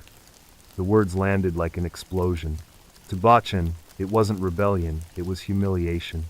In their culture, a woman leaving her husband was the ultimate disgrace. She would rather see her daughter-in-law dead than divorced. That night, Bachan sat with her sons and made a decision that would ripple across continents. She would take Surjit back to India. There, she said, the problem would be solved permanently. Sarbjit, the younger daughter-in-law, heard every word. She stayed quiet, heart pounding, as plans were whispered around her. Flights, relatives, a story to cover their tracks. She knew she should tell someone, but fear kept her frozen. A week later, Surjit packed her bags for what she thought was a family trip to attend a wedding. She kissed her children goodbye, promising to return with gifts. Her youngest clung to her hand, refusing to let go. She laughed softly, pried his fingers free, and told him she'd be back soon. At the door, Bachan stood waiting, smiling in a way that didn't reach her eyes. Outside, the taxi idled. Rain fell lightly over the city, blurring the glow of the streetlights. As Surjit stepped inside, the youngest child called out one last time, "Mama." She turned, waved, and vanished into the night. For the first time in years, Surjit Kaur Athwal felt like she could breathe. Working at Heathrow had given her a small taste of independence, and the friendship she'd built there had blossomed into something she had never truly known: affection without control. The young man she met, Jag, wasn't just a co-worker. He listened when she spoke. He made her laugh. He asked about her dreams. In a life filled with orders and silence, his voice had become the sound of freedom. They kept their meetings secret. Sometimes it was just tea after work, sometimes a walk through the busy terminal where no one would recognize them. It wasn't about rebellion or scandal. For Surjit, it was survival, a glimpse of a life that belonged to her. But secrets, no matter how small, have a way of growing loud. Back home, her husband noticed the changes first. She smiled, more hummed to herself while cooking. Her eyes, once downcast, had light again. For Sukhdev, that light was a threat. He told his mother, and Bachan's suspicion turned into fury. "She's bringing shame on us," she hissed. If she leaves, everyone will laugh at this family. Surjit's parents, when told of the accusations, refused to believe them. Our daughter would never dishonor us, her father said. But even he couldn't protect her from the world she lived in. Within their community, reputation was everything. Divorce, betrayal, these words were stains that never washed out. As the arguments at home grew worse, Surjit made her decision. She would leave. She would raise her children on her own if she had to. She started saving small amounts from her paychecks, hiding the cash in a pocket of an old coat. Each coin felt like a step closer to freedom. But Bachchan was always watching. When Surjit finally told Sukhdev she was filing for divorce, his face went blank. He didn't shout, he simply said, "You will regret this." Then he left the room, walked upstairs, and told his mother. What happened next would change everything. That evening, Bachchan called a family meeting. The air in the living room was thick with silence as she sat at the head of the table, her sons on either side. "She has brought shame on this house," she said. "She's betrayed her husband, her children, and this family. We cannot allow it." Sarbjit, the quiet younger daughter-in-law, sat frozen, her hands clasped in her lap. She wanted to speak, to say that Surjit was young, that she deserved another chance, but fear held her still. Bachchan continued speaking, her voice low and certain. "In India no one asks questions. We will send her there for the wedding. It will be done." Sukhdev said nothing, only nodded. Over the next few days, preparations began. Tickets were purchased, relatives in Punjab were contacted. To the outside world, it looked like a family trip, a celebration. Inside the Athwal home, it was something else entirely, a plan disguised as tradition. Sarbjit tried to warn Surjit without revealing what she knew. One morning as they folded clothes together, she whispered, "Don't go, please. Find a reason to stay." But Surjit only smiled, weary but hopeful. "She's different lately," she said of her mother-in-law. "She's been kind. Maybe things are finally changing." The kindness was an act. Bachchan had started calling her daughter again, cooking her favorite dishes, asking about her work. She told Surjit they should travel together, just the two of them, to reconnect as family. "We'll attend the wedding, then visit the temple," she said. "You'll feel peace again." Surjit wanted to believe it. After years of cruelty, a little kindness felt like sunlight after rain. She accepted the offer, unaware that the plane ticket in her hand was not a passage to reconciliation but to her own death. Before leaving, she visited her parents with her children. She told them she would be gone only 2 weeks, that she would call often. Her father hugged her tightly, uneasy but proud of her bravery. He didn't know that it was the last time he would see her. At Heathrow Airport, she looked out the window of the plane, watching the city shrink below. The same city that had both freed and trapped her. She told herself that maybe this trip would bring closure, that perhaps forgiveness was possible. Sarbjit watched them leave from the house window, heart pounding. The moment the door closed, she ran upstairs, found the phone book, and called Crime Stoppers again. Her voice shook as she repeated the same warning she had given days earlier. "They're going to kill her. She doesn't know. Please stop them." The operator promised to send the report through. But again it disappeared into bureaucracy, filed away without urgency. For 2 weeks there was silence. Then on a cold December morning, Bachchan returned home alone. When asked where Surjit was, she smiled faintly. "She's staying longer," she said. "She's happy there." No one questioned it, at least not immediately. But whispers began to spread.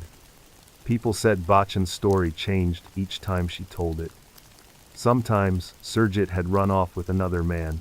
Sometimes she had joined a new family. Sometimes she had simply vanished. Her brother Jagdish went to the police, demanding answers. But without evidence of a crime, there was nothing they could do. And so, for nearly a decade, the truth lay buried both in India's soil and in the silence of those who knew.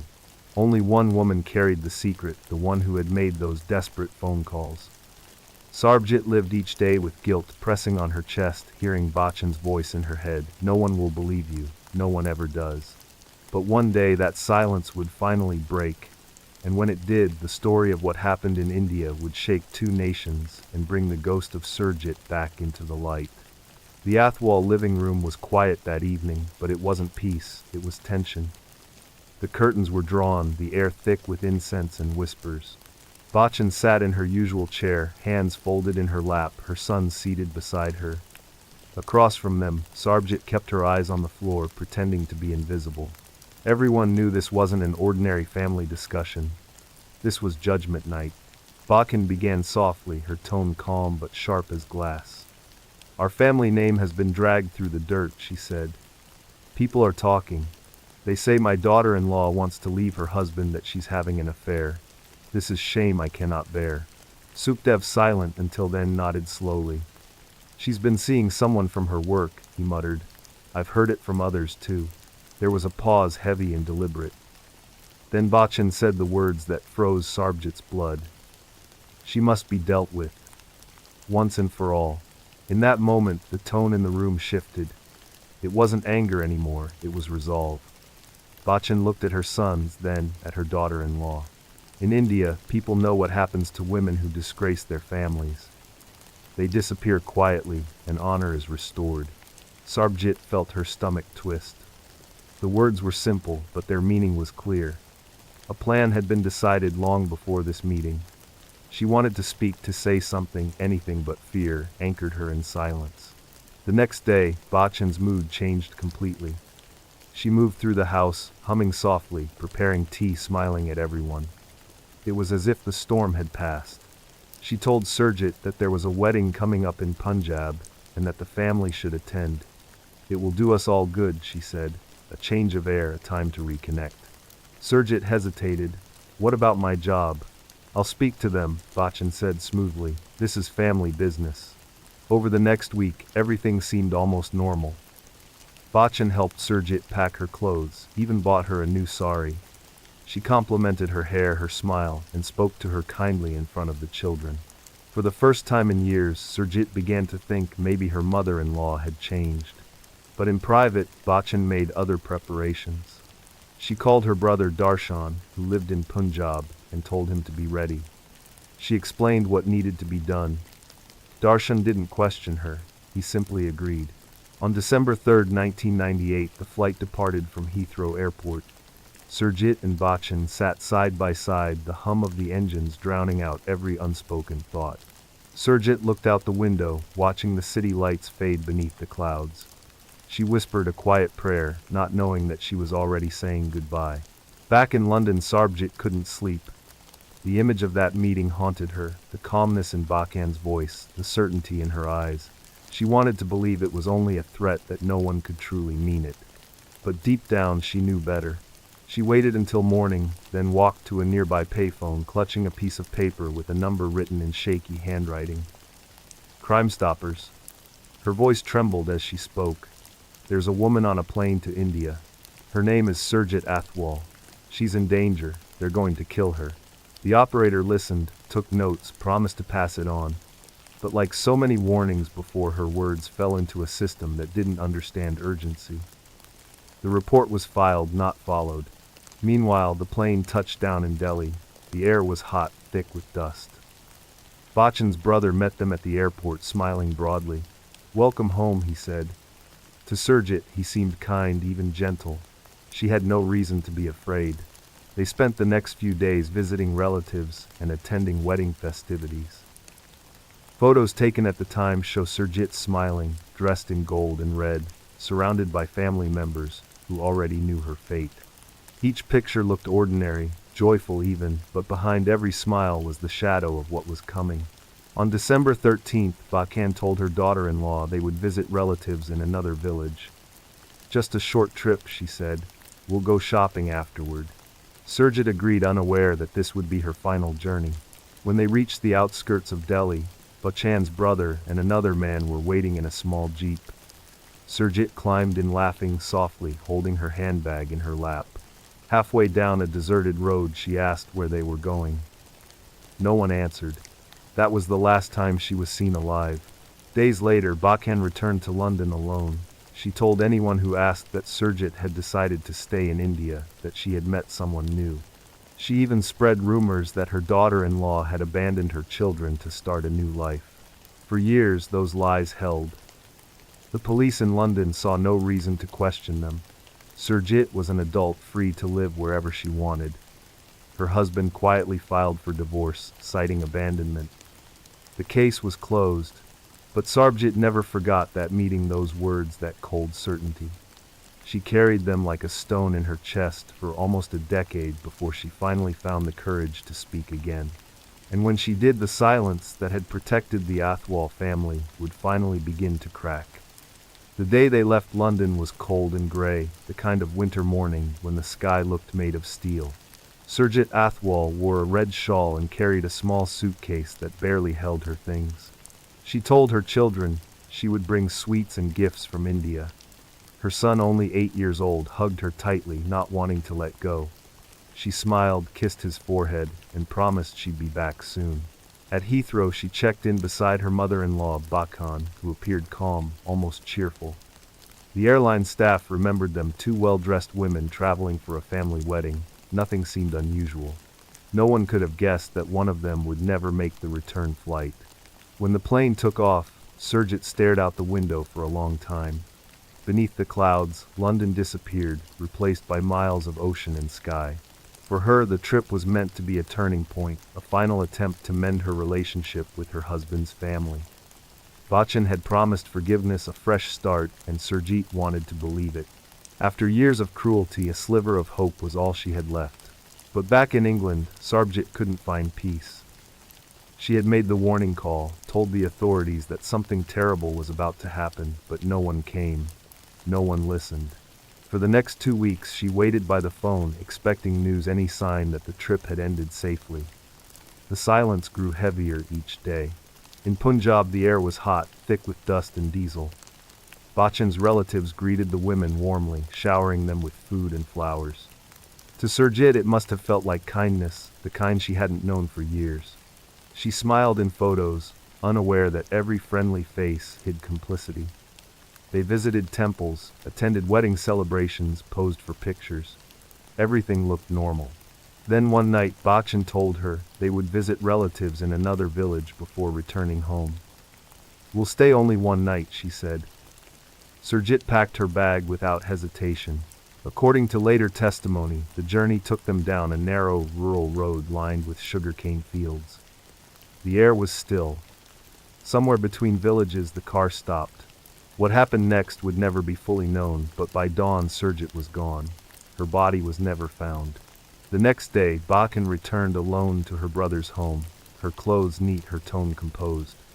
When relatives asked about Surjit, she told them calmly that her daughter-in-law had chosen to remain in India. She said Surjit had fallen in love with another man, that she was ashamed to return to London. The lie was practiced, smooth, believable. Within days, she was on a flight home. When she arrived back in England, she greeted her family as if nothing had happened. Neighbors remembered her, smiling, even laughing. To the children, she said their mother was happy and would send for them soon. For months, they waited for a letter or a phone call. None came. In time, Bachchan's story changed. First, she said Surjit had joined another family. Then she claimed she'd gone missing while traveling alone.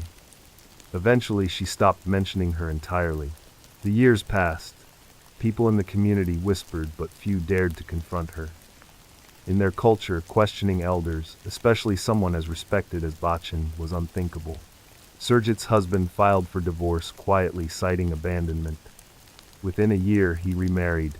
Only one man refused to accept the silence: Surjit's brother, Jagdish. From the moment he heard his sister was missing, he knew something was wrong. She wouldn't leave her children, he said over and over. She wouldn't just vanish. He went to the police, but they told him there was nothing they could do. There was no proof of a crime, no body, no witness. For nearly a decade, Jagdish fought alone. He wrote letters to government officials in both Britain and India. Most went unanswered, but he never stopped pushing. Every year on the anniversary of her disappearance, he left a single candle burning in his window. And while he searched for truth, Sarabjit carried her secret like a curse. Each time she saw Bachchan smiling at community gatherings, leading prayers at the Gurdwara, she felt sick. She knew what had been done, but fear silenced her. The family controlled everything. They watched, they whispered, they reminded her what disobedience looked like. But as the years passed, the guilt grew unbearable. She had heard the plan, made the call, done everything she could, and still Surjit had died. At night she dreamed of her face, of that flight, of the silence that followed. One evening, nearly 10 years later, she looked at her own children and realized she couldn't carry the lie any longer. She picked up the phone once again, this time to call a detective. Her voice was steady but filled with years of sorrow. "I know what happened to her," she said, "and I can prove it." Those 7 words reopened a case that had been buried for nearly a decade. And for the first time, the truth about the Athwal family's dark secret began to rise from the quiet. The call that reopened the case came 10 years too late, but it came. When Detective Chief Inspector Clive Driscoll picked up the phone that morning, he didn't expect to hear a trembling voice from the past. Sarbjit spoke quietly, her words careful and heavy. "I need to tell you about a murder," she said. "It happened years ago. I was there when they planned it." The confession came in waves, names, dates, the trip to India, the flight that left Heathrow in December 1998, and the woman who never came home. For years the story had been buried under shame and silence. Now it was about to shake 2 countries. Driscoll listened without interrupting. When she finished, he asked one question. "Are you ready to tell the truth in court?" Sarbjit hesitated. She knew what that meant. Speaking out would mean betraying her family, the community, the very people who still controlled her life. But then she remembered Surjit's face, the kindness that had once filled the Athwal home before fear took its place. "Yes," she said, "I'm ready." The investigation that followed crossed oceans and decades. Detectives reopened every file, traced every document, re-interviewed witnesses who had long since given up hope of justice. They found Surjit's passport never used after that flight, her bank accounts untouched, her children's birthdays missed. It was clear she hadn't chosen to vanish. Someone had erased her. Driscoll traveled to India with a small team, determined to find evidence of what had happened on that trip. They met resistance at every turn. Local police were reluctant to cooperate, witnesses disappeared, records were lost. But bit by bit, fragments began to surface. In a small village near Delhi, an old man quietly told investigators that he had seen 2 women arrive one night in a car. He heard shouting, then silence. By morning, only 1 woman was left. The car drove away before sunrise. The man had never spoken of it before, afraid of the family's influence, but the memory still haunted him. The pieces began to fit. Bakken had returned to London 2 days later. Surjit's body was never recovered, but the absence itself became the strongest evidence. Every lie Bakken had told began to unravel. When police in London confronted her, she didn't flinch. "My daughter-in-law left us," she said firmly. "She wanted a new life. You can't prove otherwise." But they could. They had Sarbjit's testimony, the flight records, and the old call log from 1998, the one that had been ignored. It showed that someone had tried to warn them before the murder happened. When Sarbjit gave her statement in person, she broke down halfway through. The guilt, the fear, the years of silence all came pouring out. But when she finished, she felt something she hadn't felt in years: relief. In 2007, nearly 9 years after the murder, Bakken and her son Sukhdev were arrested and charged with conspiracy to murder. The trial began in 2011 at the Old Bailey in London. The courtroom filled with reporters, activists, and members of the Sikh community. For many, it wasn't just a trial about one death, it was a reckoning with the darker side of cultural control and family honor.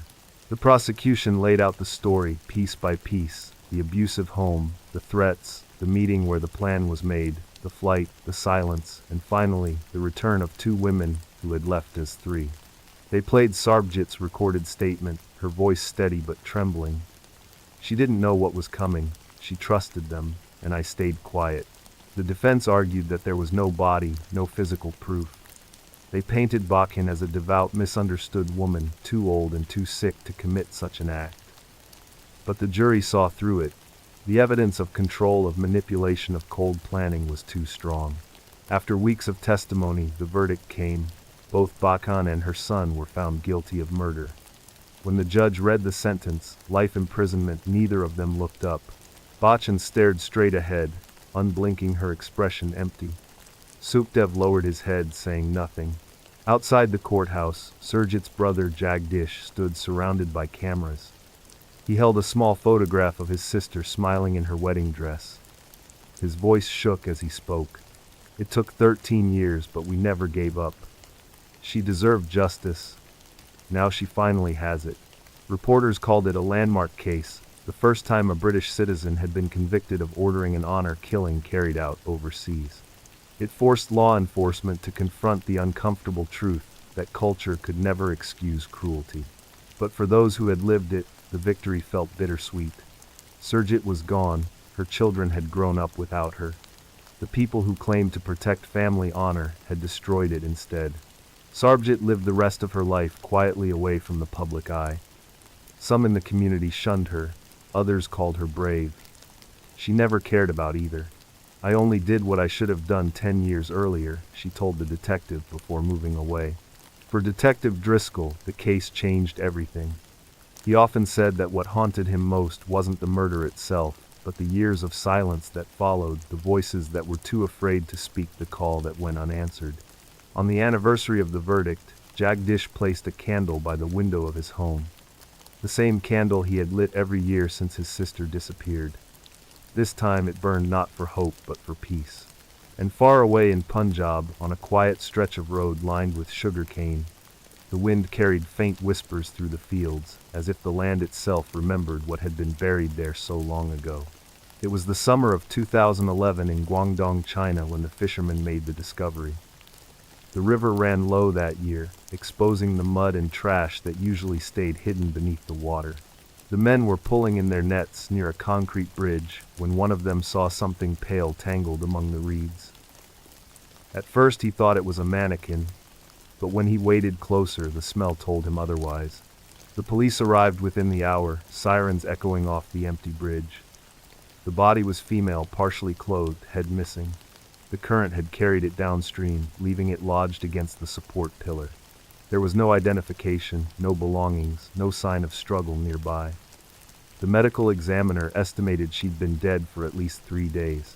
Detective Liu Cheng had seen violent crime before, but this one unsettled him. The missing head wasn't random, it was deliberate. Whoever had done this didn't want the victim recognized. The first question he asked was simple: who was missing? They checked every nearby town and city. Over the next week, police received 3 reports of missing women, all in their 20s or 30s, all last seen meeting someone they'd met online. The digital age had changed how people found love, and it had also changed how predators hunted. One name stood out: Huang Fang, a 31-year-old woman from Foshan. She was a single mother who worked long hours at a small factory and spent her evenings chatting online. According to her friends, she had recently told them about a new man. "He's kind," she'd written. "He understands me."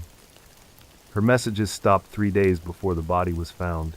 Detective Liu visited her apartment. The door was locked from the outside. Inside, the room was neat, almost untouched except for a single red purse on the bed. Her phone charger was still plugged in. It didn't look like she had planned to leave. The team traced her messages to a chat app account registered under the name Shangfu. The profile photo showed a middle-aged man smiling with his dog. His tone in the messages was gentle, caring, even romantic. They arranged to meet for dinner, she'd told her friend. After that, nothing. When police ran the name, no record existed. It was fake. But one of the phone numbers linked to that account connected to an older registration under a different name: Jiang Xiangfu, 39 years old, from Hunan province. No fixed address, no steady job. He drifted between cities doing odd work. The day after the body was discovered, officers visited a small motel not far from where Huang Fang was last seen. The clerk remembered a couple who had checked in under false names a few nights earlier. They seemed normal, he said. They even joked about being newlyweds. He gave them the room key when they arrived and saw the man leaving alone the next morning. The woman never returned.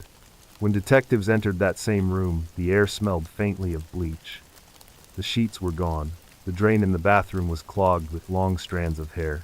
In the corner, a small patch of blood had seeped into the tile, grout dark and stubborn. It wasn't much, but it was enough. DNA confirmed the blood matched Huang Feng. The police issued a nationwide warrant for Jiang Shangfu. He vanished for weeks, moving between provinces, taking cash jobs, sleeping in hostels. But patterns have a way of revealing themselves. 2 months later, in another city, nearly 300 miles away, another woman went missing. Same story, same online contact, same fake name. When her body was found beneath another bridge, the similarities were too strong to ignore. Both victims were women in their 30s, both single, both last seen with the same man. The killer wasn't running. He was hunting. By early autumn, the case dominated headlines across southern China. The press called the suspect the bridge killer. Women who used dating apps began deleting their profiles. Police flooded bus stations and cheap hotels with Jiang's photograph, but he always seemed one step ahead. Detective Liu knew what that meant. The killer wasn't just smart, he was methodical.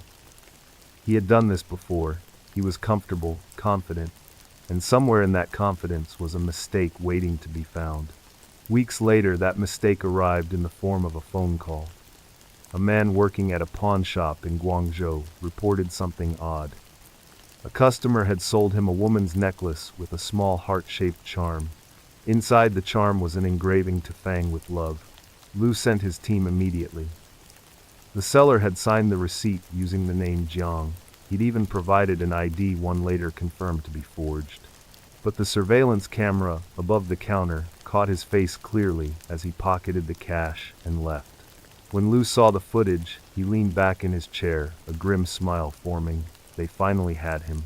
Within 24 hours, every highway checkpoint between Guangdong and Hunan carried the same photo. Bus stations, train platforms, airports, all on alert. And on a humid evening in late October, a ticket clerk in Changsha recognized the man trying to board a night bus heading north. He called the police, who arrived just as Jiang was stepping onto the bus. When they surrounded him, he didn't resist. He simply raised his hands and said, "I knew you'd come." As they cuffed him, Liu asked the question that had haunted the case for months. "Why the bridges?" Jiang looked at him, his face calm, almost curious. "Because," he said, "water always washes everything away." It didn't.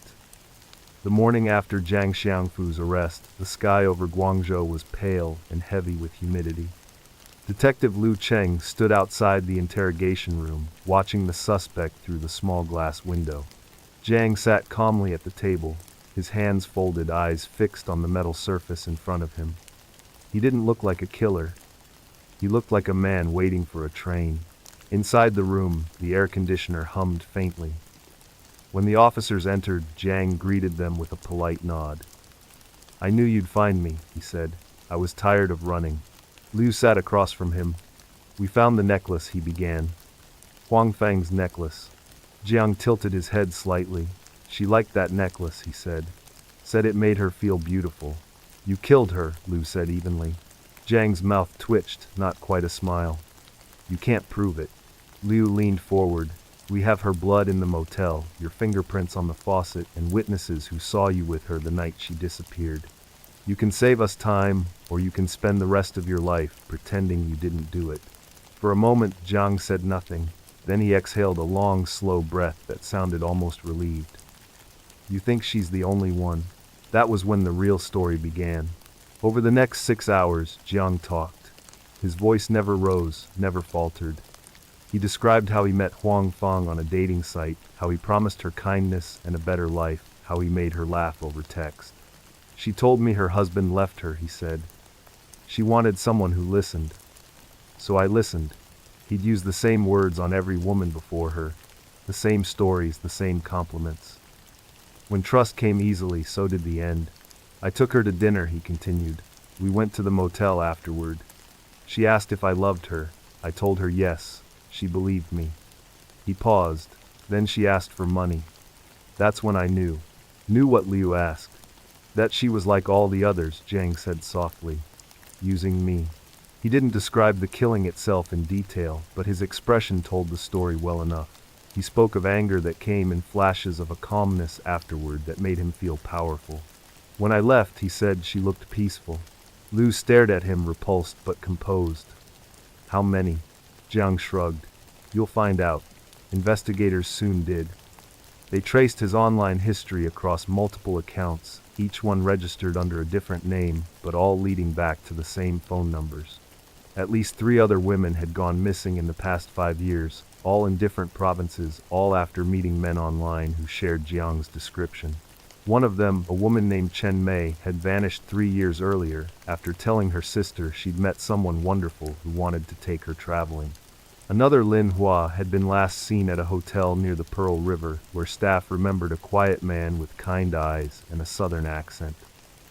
In every case, the victims were single, financially struggling and looking for connection. Back at headquarters, Liu assembled the evidence. Photographs of the missing digital footprints, transaction records. It was a pattern too deliberate to be coincidence. Jiang wasn't impulsive, he was calculated.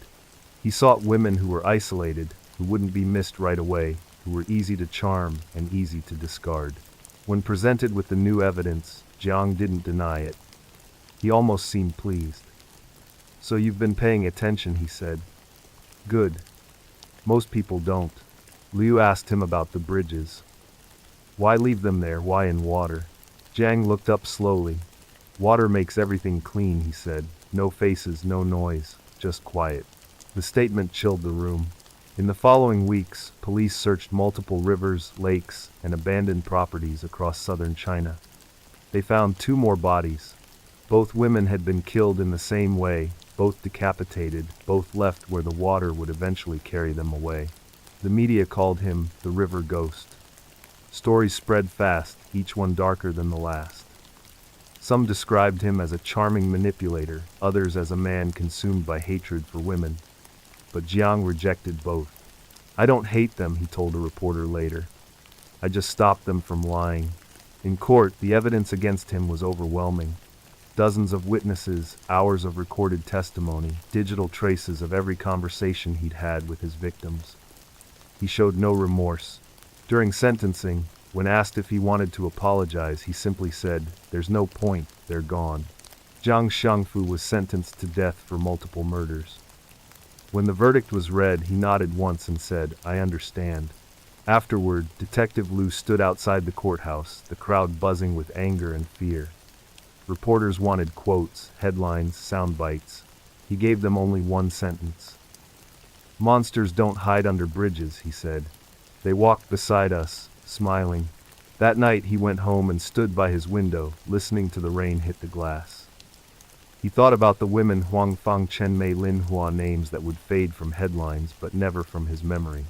And he thought about Jiang's words, the calmness with which he spoke, the quiet certainty in his voice.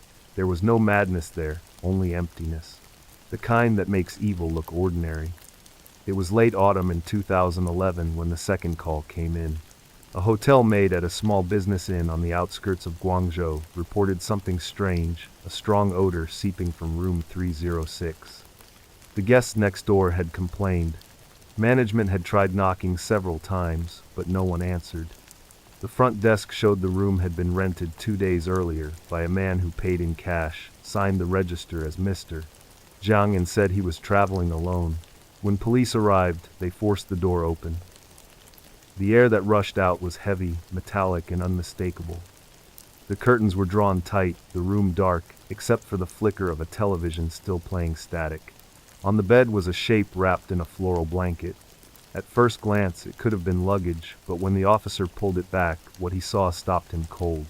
A woman lay there, fully clothed, her body positioned neatly, as if someone had arranged her to sleep. Her hands were crossed on her chest, and beneath them, a small plastic bag tied tightly around her head. On the bedside table sat an empty water bottle, a hotel key card, and a folded note. The note was written in careful, almost elegant handwriting. She wanted to rest. Now she can. There was no name, no signature. Detective Liu Cheng arrived half an hour later. The crime scene was eerily quiet. He stood by the doorway for a long time, staring at the blanket, at the stillness of it all. The killer's control was obvious. Every object had purpose. Nothing chaotic, nothing rushed. The woman's ID card found in her purse identified her as Lu Na, a 34-year-old divorced mother who worked in sales. Friends told investigators she had recently started seeing a man she'd met online. His messages were sweet, respectful, full of concern. He called himself Jun, and his profile photo showed a clean-cut man with kind eyes. The phone number traced back to the same network of prepaid SIM cards used by Jiang Shangfu. Luna's family said she'd left home 2 nights earlier to meet him. She'd promised to call in the morning. When she didn't, they assumed she'd overslept. Now she was lying in room 306. The autopsy confirmed suffocation. No sign of sexual assault, no defensive wounds. The cause of death was methodical and silent, the work of someone who knew exactly what he was doing. In her phone history, detectives found hundreds of messages from June, each one more affectionate than the last. "I miss you. You make my life brighter. I want to take care of you." The last message read, "Come to the hotel.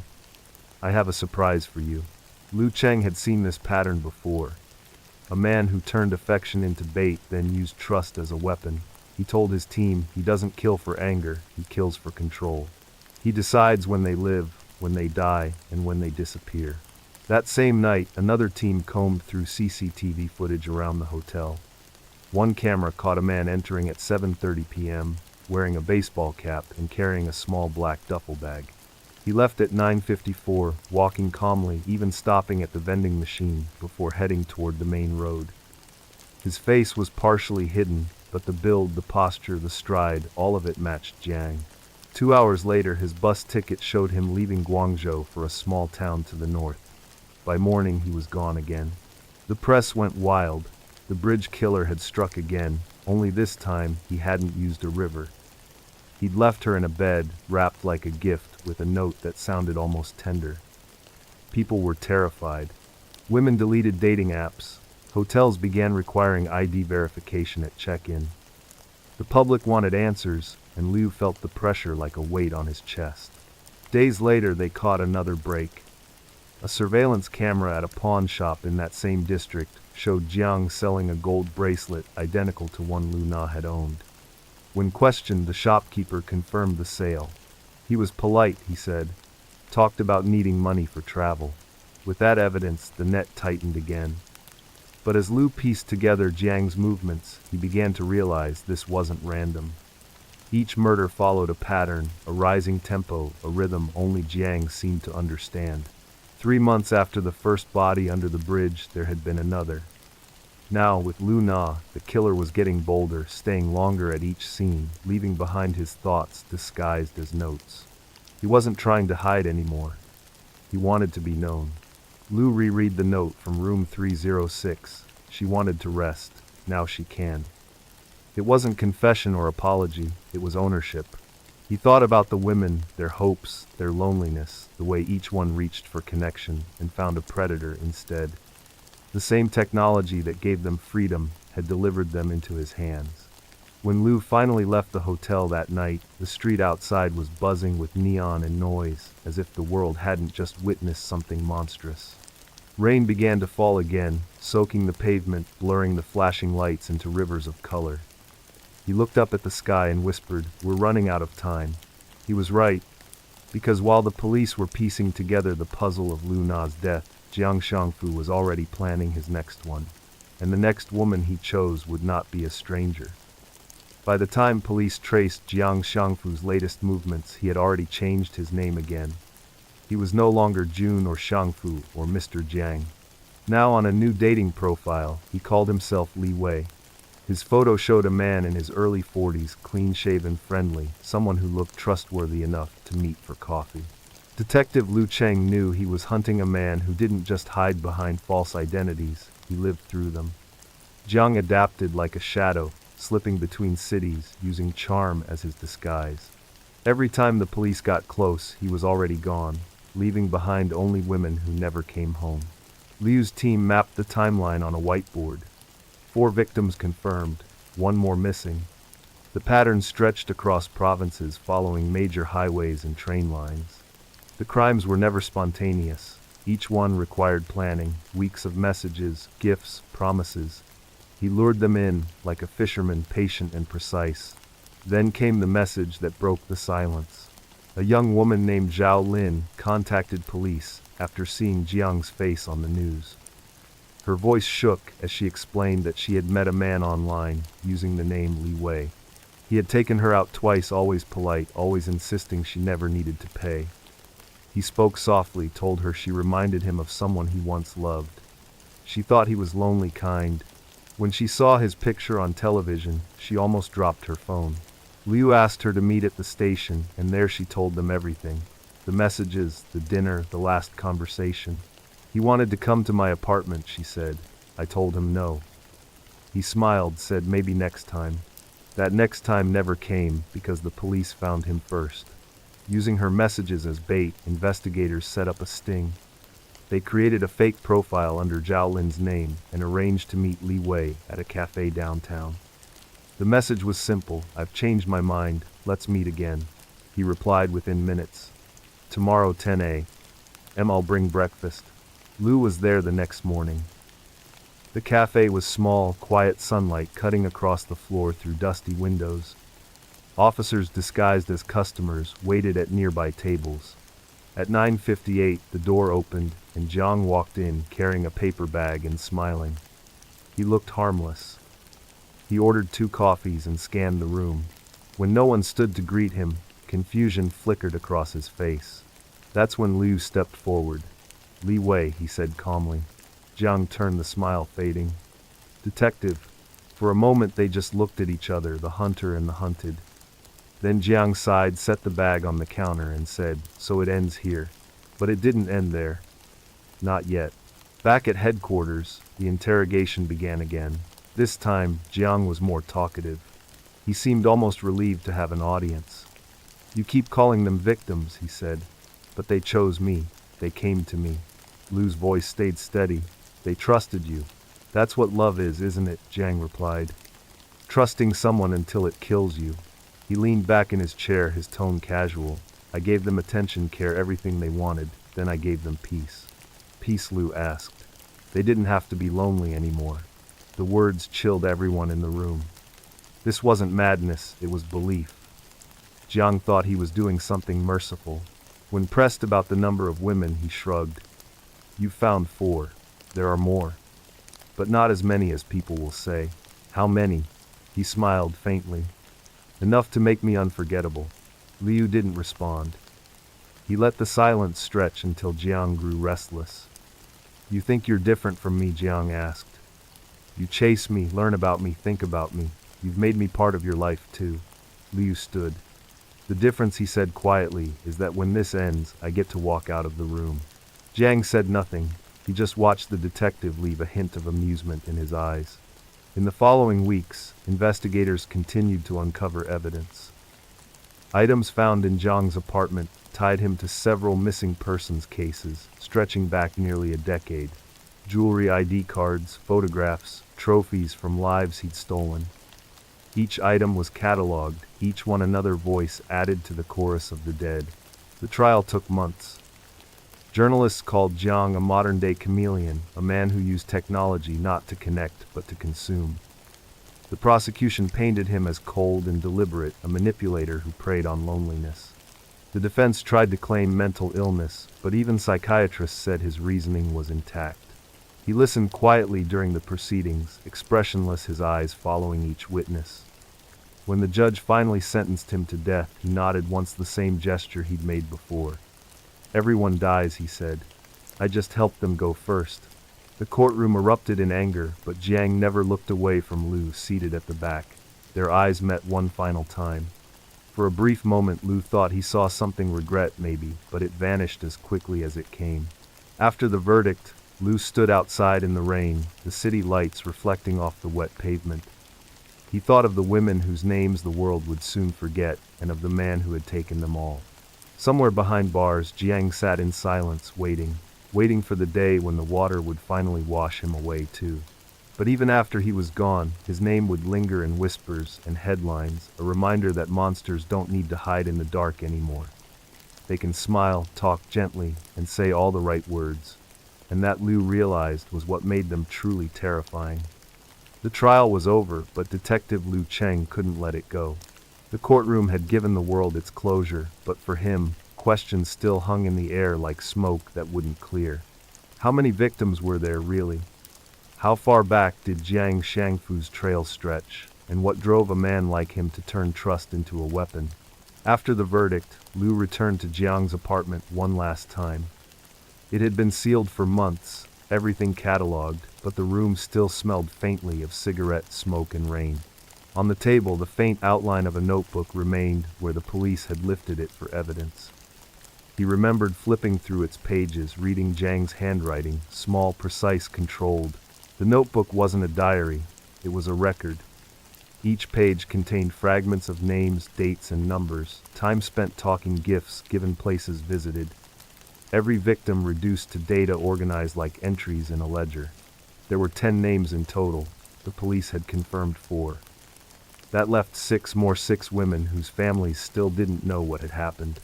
Liu stared at those pages for hours. He saw the pattern forming a rhythm in the spacing of the entries, a kind of dark symmetry. Jiang hadn't killed randomly. He'd killed methodically, each act following the same emotional script. The woman, the attention, the trust, the silence, then the vanishing. He pulled the files on each case again, spreading them across the table in the evidence room. The similarities were almost eerie. Each woman lived alone. Each had told friends about a new relationship that felt too good to be true. Each had been seen for the last time between 7 and 9 at night. The final page in the notebook contained a single line written more carefully than the rest. When love ends, silence begins. Those 5 words told Liu everything. Jiang's killings weren't about hate, they were about control. Each victim represented a moment when he felt rejected, ignored, or powerless. Killing them restored that sense of dominance. It wasn't impulse, it was ritual. Liu called his team together for one final review. "We're not doing this for him," he said. "We're doing it for the ones who never got a name in court." They reopened missing persons cases across 4 provinces, searching for women whose disappearances matched Jiang's timeline. Slowly, the stories surfaced. One was a factory worker from Hunan, who vanished after traveling to Guangzhou for a job interview. Another was a waitress from Shenzhen, whose family thought she'd moved abroad. Both had been in contact with a man using Jiang's phone number under different aliases. In a rural town along the Xi River, they found the remains of a 3rd woman buried shallowly near a bridge. She had been missing since 2008. The jewelry on her wrist matched a photograph found in Jiang's collection. Her family identified her by the bracelet she never took off. Each new discovery built the picture further, confirming what Liu had feared: the 4 murders proven in court were only the visible part of something much larger. Jiang's crimes had stretched nearly a decade. The investigation finally concluded that he had killed at least 8 women, possibly more.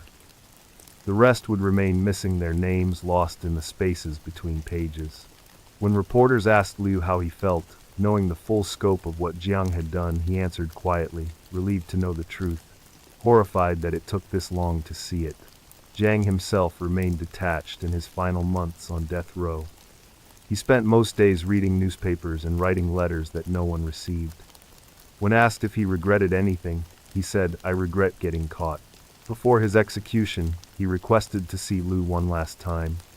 Against his better judgment, the detective agreed. The meeting took place in a small, sterile room inside the prison. Jiang was thinner now, but his eyes were still sharp. He greeted Liu like an old acquaintance. "You've been busy," he said with a faint smile. "I've been cleaning up what you left behind," Liu replied. Jiang leaned forward, resting his elbows on the table. "You ever wonder why they believed me? Every one of them, they wanted to. They needed to. I just gave them what they were already looking for." Liu met his gaze. "No, you gave them what you were missing." For the first time, Jiang's smile faltered. Then he leaned back silent. As the guards led him away, Liu realized he would never understand every detail. Some darkness couldn't be explained. It could only be contained. Weeks later, when the execution was carried out, the news spread quickly. People said justice had finally been served, but for Liu, justice felt incomplete. The bridges were still there, the rivers still moving, the cities still full of people looking for connection. The cycle hadn't ended, it had only paused. That night, he drove back to the bridge where it all began. The water below reflected the dim glow of streetlights. He stood there for a long time, listening to the current, thinking about what Jiang had said, that water washes everything away. But as the river moved beneath him, carrying the faint shimmer of moonlight, Lu knew that wasn't true. Water doesn't erase, it remembers. The bridge where it had all started was quiet now. The water below moved lazily, rippling in the glow of the streetlights, carrying away the last warmth of summer. Detective Lu Cheng stood at the edge, hands in his pockets, staring at the dark current that had once hidden so much pain. He'd promised himself he wouldn't come back here, but promises were easy to make and harder to keep. It had been 6 months since Jiang Xiangfu's execution. The headlines had faded. The public had moved on to other stories, other scandals. But for Lu, the case refused to settle. Some crimes end with a verdict. Others live on like ghosts, whispering through the spaces they once filled. A fisherman stood nearby, smoking a cigarette, his small radio playing an old love song. The tune drifted across the river, oddly peaceful. Liu watched him cast his line into the dark, remembering how another fisherman years ago had been the one to find the first body. He wondered if that man still came here, if he could ever fish in this water without remembering. Liu closed his eyes and replayed the details: the missing head, the quiet motel, the women who had believed they'd found love. Each case had followed the same script, and yet each woman had been her own story, her own light extinguished by the same hand. In the police archives, Jiang's notebook now sat sealed inside a plastic evidence bag, its pages copied and filed. Liu had read every word so many times that he could recite them from memory. When love ends, silence begins. That line echoed in his mind more often than he liked. He had thought about what drove men like Jiang, not just the loneliness or the anger, but the hunger for control disguised as affection. He'd seen shades of it in other cases, smaller crimes that never made the news. The kind neighbor who turned stalker, the quiet coworker who followed a woman home. The same seed growing in different soil. And in that realization he found something unsettling. Jiang wasn't an anomaly. He was a symptom. A warning of how easily obsession can hide behind kindness. The sound of footsteps pulled Liu from his thoughts. A young officer approached, raincoat dripping. "Sir," he said, handing over a folder. "You asked for the new reports." Liu flipped it open. Inside were profiles of missing women from other provinces' cases, too old, too incomplete to link officially, but familiar in their patterns. One of them, a woman from Jiang's hometown, had disappeared 5 years before his first confirmed killing. Another vanished near a train station where Jiang had once worked. Liu sighed softly. "There's always one more," he murmured. The officer hesitated. "Sir, the press wants a statement about the closure of the case. They want to know if we believe it's over." Liu looked out at the water, rain beginning to fall in small cold drops. "Tell them justice was served," he said, "but don't tell them it's over." As the young man left, Liu remained by the bridge, letting the rain soak through his coat. The scent of wet earth filled the air. He imagined the women's faces, not how they looked in photos, but how they must have felt in those last moments, realizing that the person they trusted most was the one who would end their lives. He thought about Jiang's final words before his execution. "Everyone dies. I just helped them go first." It wasn't remorse, it was ego. Even facing death, he had wanted the last word. But death, Liu realized, had already taken that from him. A gust of wind swept across the bridge, scattering leaves over the rail. Liu watched one of them drift down to the water, spinning before vanishing beneath the surface. For a moment, he wondered if the river truly forgot, or if it carried memory in its depths, like secrets waiting to resurface. He pulled out his notebook and wrote a single line, the same way Jiang had once written his own confessions. "Monsters drown, but their echoes don't." Then he closed it and slipped it into his pocket. As he turned to leave, the rain grew heavier, the sound masking the hum of the city beyond. Somewhere in the distance, thunder rolled low and distant. That night, Liu drove home in silence. The roads glistened beneath the headlights, reflections of a city that never truly slept. When he reached his apartment, he poured himself a cup of tea and sat by the window, watching the storm. He didn't pray, didn't speak. He just listened to the rain, to the faint hum of life, continuing to the reminder that peace isn't found in forgetting, but in remembering without letting the darkness win. As the night deepened, his phone buzzed with a new alert, another missing persons notice from another province. Lou stared at it for a long moment before setting it face down on the table. He knew what it meant. Somewhere, another story was beginning, another name about to be written in ink. He whispered to the empty room, "We'll find you." And outside the river kept moving, carrying away everything and nothing at all.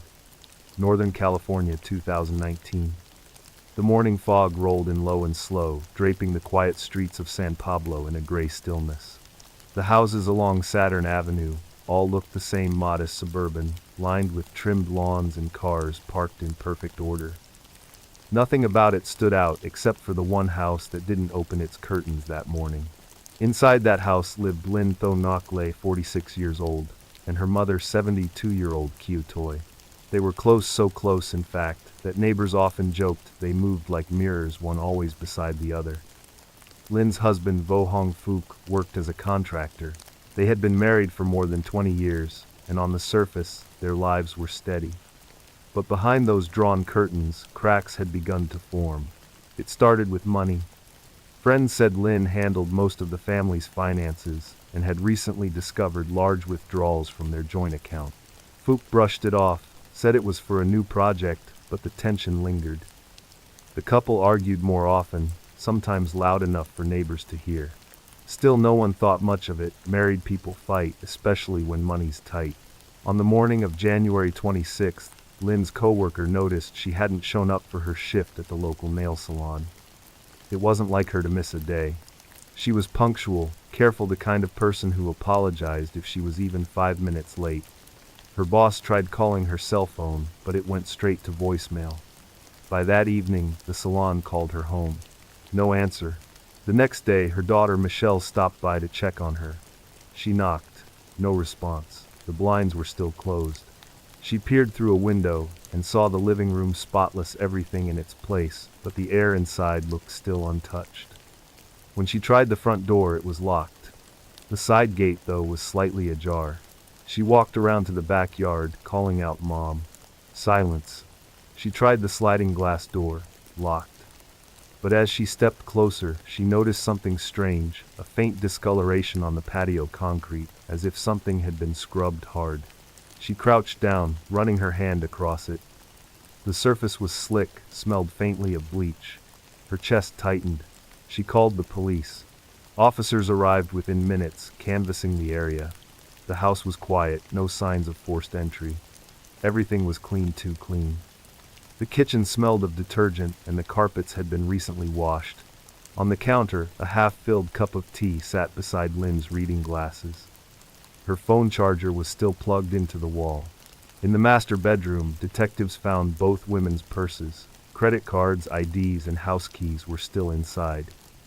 The only thing missing was Lynn's car, a white Toyota Camry.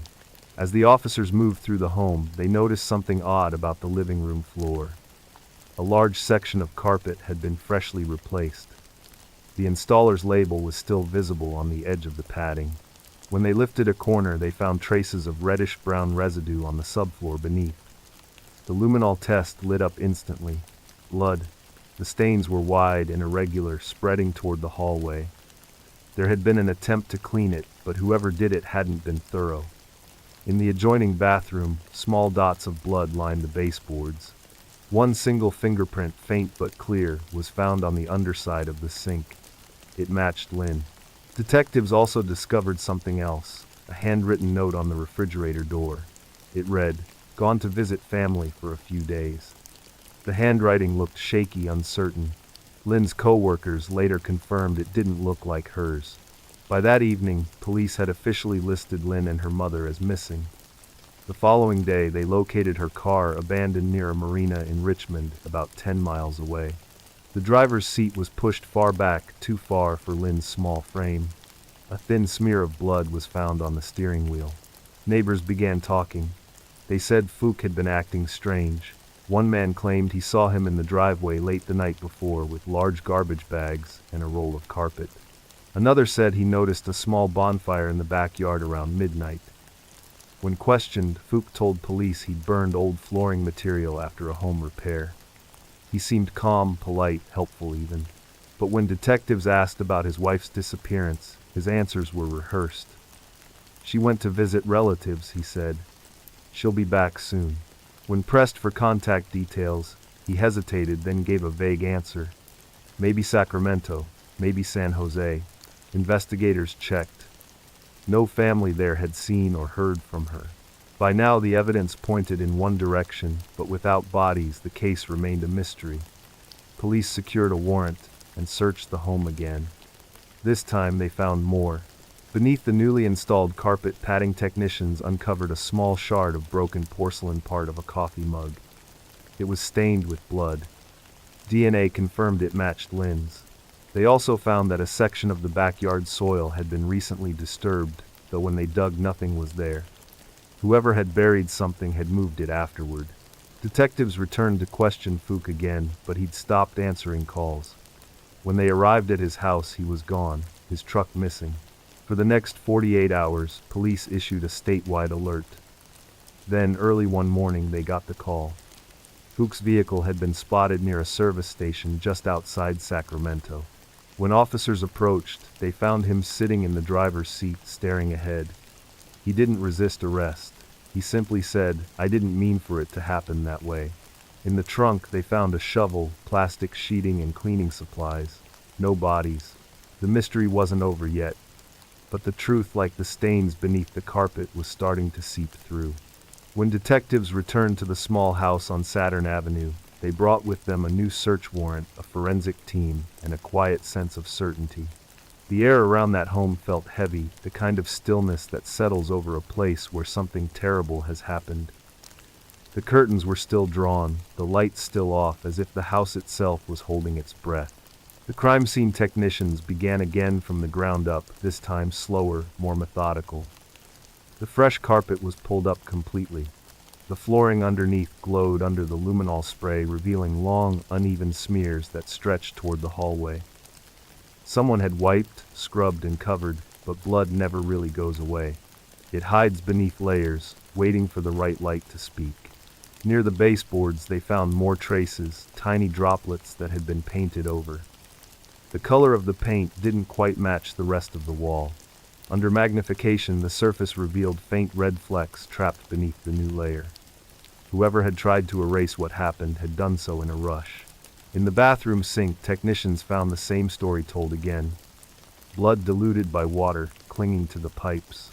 The forensic team collected it carefully. DNA confirmed what everyone already suspected: it belonged to Lynn Tho Njokle. In the backyard, ground-penetrating radar detected disturbed soil near the fence line, the same area neighbors had seen Fook burning materials the night before Lynn disappeared. Investigators dug slowly, finding only small bits of charred debris, melted plastic fragments of bone too small to identify without lab testing. The results later showed those fragments were human. Detectives questioned Fook again. This time his confidence was gone. His hands trembled, his voice thin. "It was an accident," he kept repeating. "I didn't mean to hurt her." According to his statement, he and Lynn had argued late that night about money. She accused him of lying, of hiding debt, of gambling. The argument grew louder. When her mother tried to intervene, Fook said he lost control. He claimed Lynn hit her head. He said she wasn't breathing, that he panicked. But the evidence didn't match his story. The blood pattern on the floor showed multiple impacts. There had been movement, struggle, deliberate cleaning afterward. Detective Ramirez, who led the questioning, laid out the photos on the table, each one a piece of the truth he couldn't talk his way out of. "This isn't panic," she said quietly. "This is control. You cleaned, you painted, you buried, you burned. You didn't panic, you planned." Fook stared at the photos, his eyes flat and distant. After a long silence, he said, "She wasn't supposed to tell anyone." The room fell still. When asked what he meant, he refused to explain. Investigators believed Lynn had discovered something beyond their financial troubles, possibly another relationship or something darker tied to Fook's business. 2 days after his arrest, police located new evidence near the marina where Lynn's car had been abandoned. Surveillance footage from a nearby gas station showed Fook purchasing cleaning supplies, gloves, and heavy-duty trash bags hours after the murders. His phone records placed him near the water that same night. Divers were brought in to search the surrounding bay. After 3 days, they surfaced with a tarp weighed down by cinder blocks. Inside were fragments of bone fabric and jewelry. DNA confirmed they belonged to Lynn and her mother, Q Toy. The discovery broke the community. Candlelight vigils were held on the street where the women had once lived. Neighbors who had waved politely for years now stood in silence, staring at the small house that had turned into a crime scene. The sound of reporters' microphones replaced the laughter of families. Detectives pieced together the full picture. Fook had killed both women sometime after 10 p.m. He spent the night cleaning, replacing carpet and painting over blood. He drove their bodies to the marina, disposing of them under the cover of darkness. Then he returned home and wrote the note, gone to visit family, in shaky imitation of his wife's handwriting. When asked why he included her mother, he said, "She saw." The prosecution would later describe the murders as cold, calculated, and deliberate. Fook's calm demeanor after the fact convinced them it wasn't rage but intention. One neighbor, a retired teacher, told reporters, "They were quiet people. She was kind. I saw her watering flowers just days before. You'd never think anything like that could happen in a house like this." That was the tragedy of it, the ordinariness. A neat lawn, a polite smile, a secret boiling just beneath the surface. Months later, after the trial began, Michelle sat in the courtroom, her face pale but steady. She listened as prosecutors described in detail how her father had tried to erase her mother's existence, how every wall of that house had been part of a cover-up. When asked if she wanted to speak, she said only, "He tried to clean away what he did. But you can't wash out love. You can't paint over a person." The jury deliberated for less than 2 hours. As Fook was led away, he looked back once at his daughter. She didn't look up. That night, the rain returned to San Pablo. It drummed softly on the rooftops, washing down the driveways, sliding across the sidewalks of Saturn Avenue. The streetlights glowed against the mist, and for the first time in months, someone opened the curtains of that small house again, crime scene tape still fluttering in the wind. Inside, the air smelled faintly of bleach and rain. But beneath it all, the silence remained. By the time the trial ended, the case of Lynn Tho Ngoc Lay and her mother had become one of the most talked about murders in California that year. It wasn't the brutality that captured people, it was the precision. The cleaning, the false note, the attempt to build a lie so believable that it almost worked. Detective Ramirez sat at her desk one evening long after the courthouse lights had dimmed. The case file sat open in front of her, thick with photographs, transcripts, and statements. She'd read them all countless times, but something kept pulling her back. It wasn't the killer this time. It was the man who had come forward during the investigation, the man who claimed to know what really happened before anyone else did. His name was Tom Nugent, 50 years old. He lived 2 blocks from the Lay home and worked part-time as a mechanic. He wasn't close to the family, but he'd known them for years, always polite, always observant. During the initial canvass, Tom had told officers that he'd seen Fook loading garbage bags into his truck late that Friday night. But what he didn't say then was what he saw earlier that evening. Weeks later, unable to sleep, he walked into the police station and told Ramirez everything. He'd seen Fook standing in his driveway around 8 p.m. holding a hammer. His shirt was already stained and his face looked blank. Behind him, the front door of the house was open just enough to see a sliver of light and the edge of a woman's hand lying on the floor. Ramirez asked him why he hadn't reported it sooner. Tom lowered his eyes. "Because I was scared," he said. He saw me looking. According to Tom, Fook had stopped what he was doing, turned toward him, and smiled a slow, deliberate smile that said everything without a single word. Tom had gone inside his house, locked the doors, and turned off the lights. He sat in the dark until morning, praying that what he'd seen wasn't real. That small piece of testimony given too late to save anyone still haunted him. Ramirez told him he'd done the right thing coming forward, but both of them knew it was a fragile kind of comfort. Months passed. The case was closed. But one afternoon, as Ramirez was preparing to file her report, Tom appeared again, this time pale and trembling. He said he'd been receiving calls always from blocked numbers. Each time he answered, there was silence, then a click. It had been happening for weeks. Ramirez's first thought was that it was coincidence, random spam calls. But when Tom showed her the call times, she noticed something strange. Each call had come at exactly 9:12 p.m. The same time Fook had been captured on the gas station camera disposing of evidence. The pattern felt too deliberate. Police traced the calls but found nothing, no number, no origin. It was as if they'd come from nowhere. Still, the fear had taken hold of Tom. He stopped sleeping, stopped going to work. The sight of any white truck made him flinch. Ramirez visited him once more to check on him. His house was dark, curtains drawn, air thick with unease. On the wall, taped above his couch, was a photograph of Lynn and her mother clipped from a newspaper article. Someone had written below it in black marker, "I should have spoken sooner."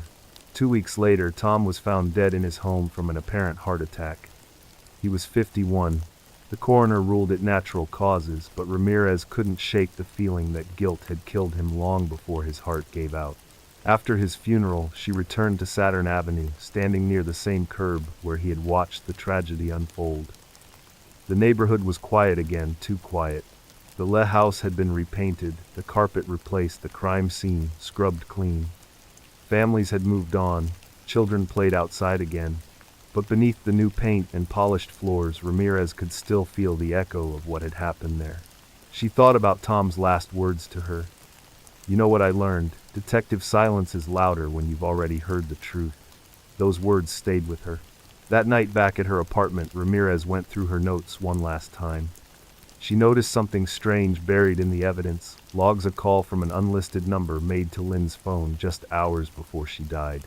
The call had lasted less than 10 seconds. It had never been traced. She stared at the screen, her gut tightening. The number matched the pattern of the calls Tom had been receiving before his death. The same blocked digits, the same length, the same silence. It couldn't have been Fook. He'd been in custody for months when Tom got those calls. So who was it? Ramirez looked out her window into the night, the rain sliding down the glass in silver streaks. She thought of Lynn, her mother, and Tom, the witnesses, the victims, the ones who tried to speak, and the ones who stayed silent. Maybe it was coincidence. Maybe not. She shut the case file, but didn't lock it away. Some stories, she knew, never truly end. They just change hands, moving from one person's memory to another's, until someone else decides to listen. Outside, the wind picked up, rustling the leaves along Saturn Avenue. Somewhere far off, thunder rolled. And in that moment, Ramirez whispered into the quiet room, "I'm listening." The spring rains came early that year, washing the dust from the rooftops and filling the gutters along Saturn Avenue. To anyone passing through the neighborhood, looked calm again. Families barbecuing in backyards, kids racing bikes past mailboxes, dogs barking behind neat white fences.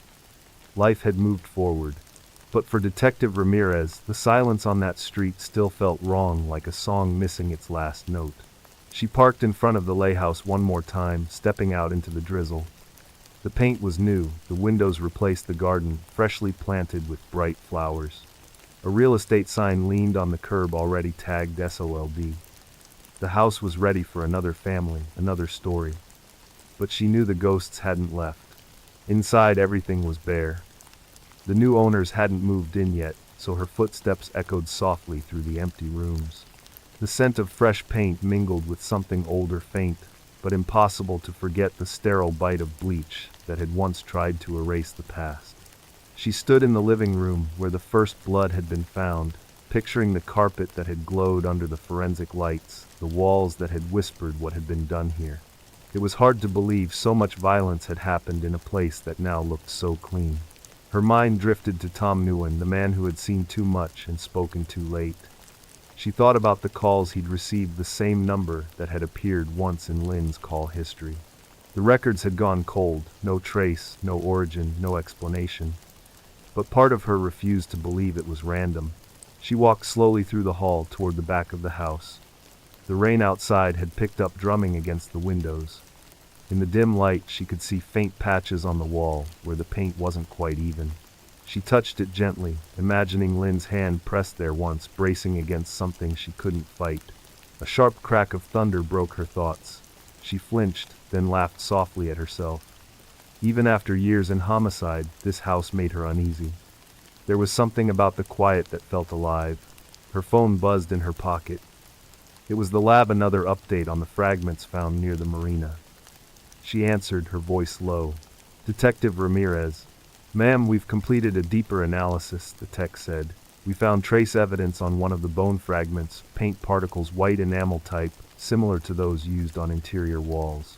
Ramirez froze. You're saying it means the bodies might have been stored somewhere inside the house before disposal. For at least a day. Her pulse quickened. That changed everything. The timeline, the sequence, the lies.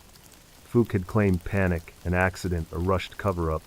But this suggested something else: calculation. He'd killed them, stayed with the bodies, then cleaned, painted, and waited. She hung up and stood still, listening to the rain hammer the roof. The sound filled the house, loud and rhythmic, almost like a heartbeat. Later she drove to the marina again, where the water still lapped against the pier posts. The air smelled of salt and diesel.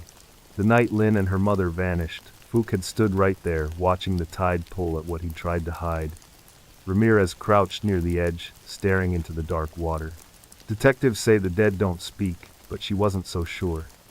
Some nights when cases go unsolved, when truths go unspoken, it feels like the world itself whispers to those willing to listen. As she stood there, her phone buzzed again, another unknown number. Her chest tightened. She hesitated before answering. Silence. Just static at first, then a faint hollow sound like someone breathing through water. Hello, she said softly. Who is this? Nothing. Just that low, steady breath. Then a click. The line went dead. Ramirez stared at the phone, the rain running down her face. Logic told her it was nothing, maybe a glitch, a wrong number, an echo of her own paranoia. But part of her knew that wasn't true. That night she couldn't sleep.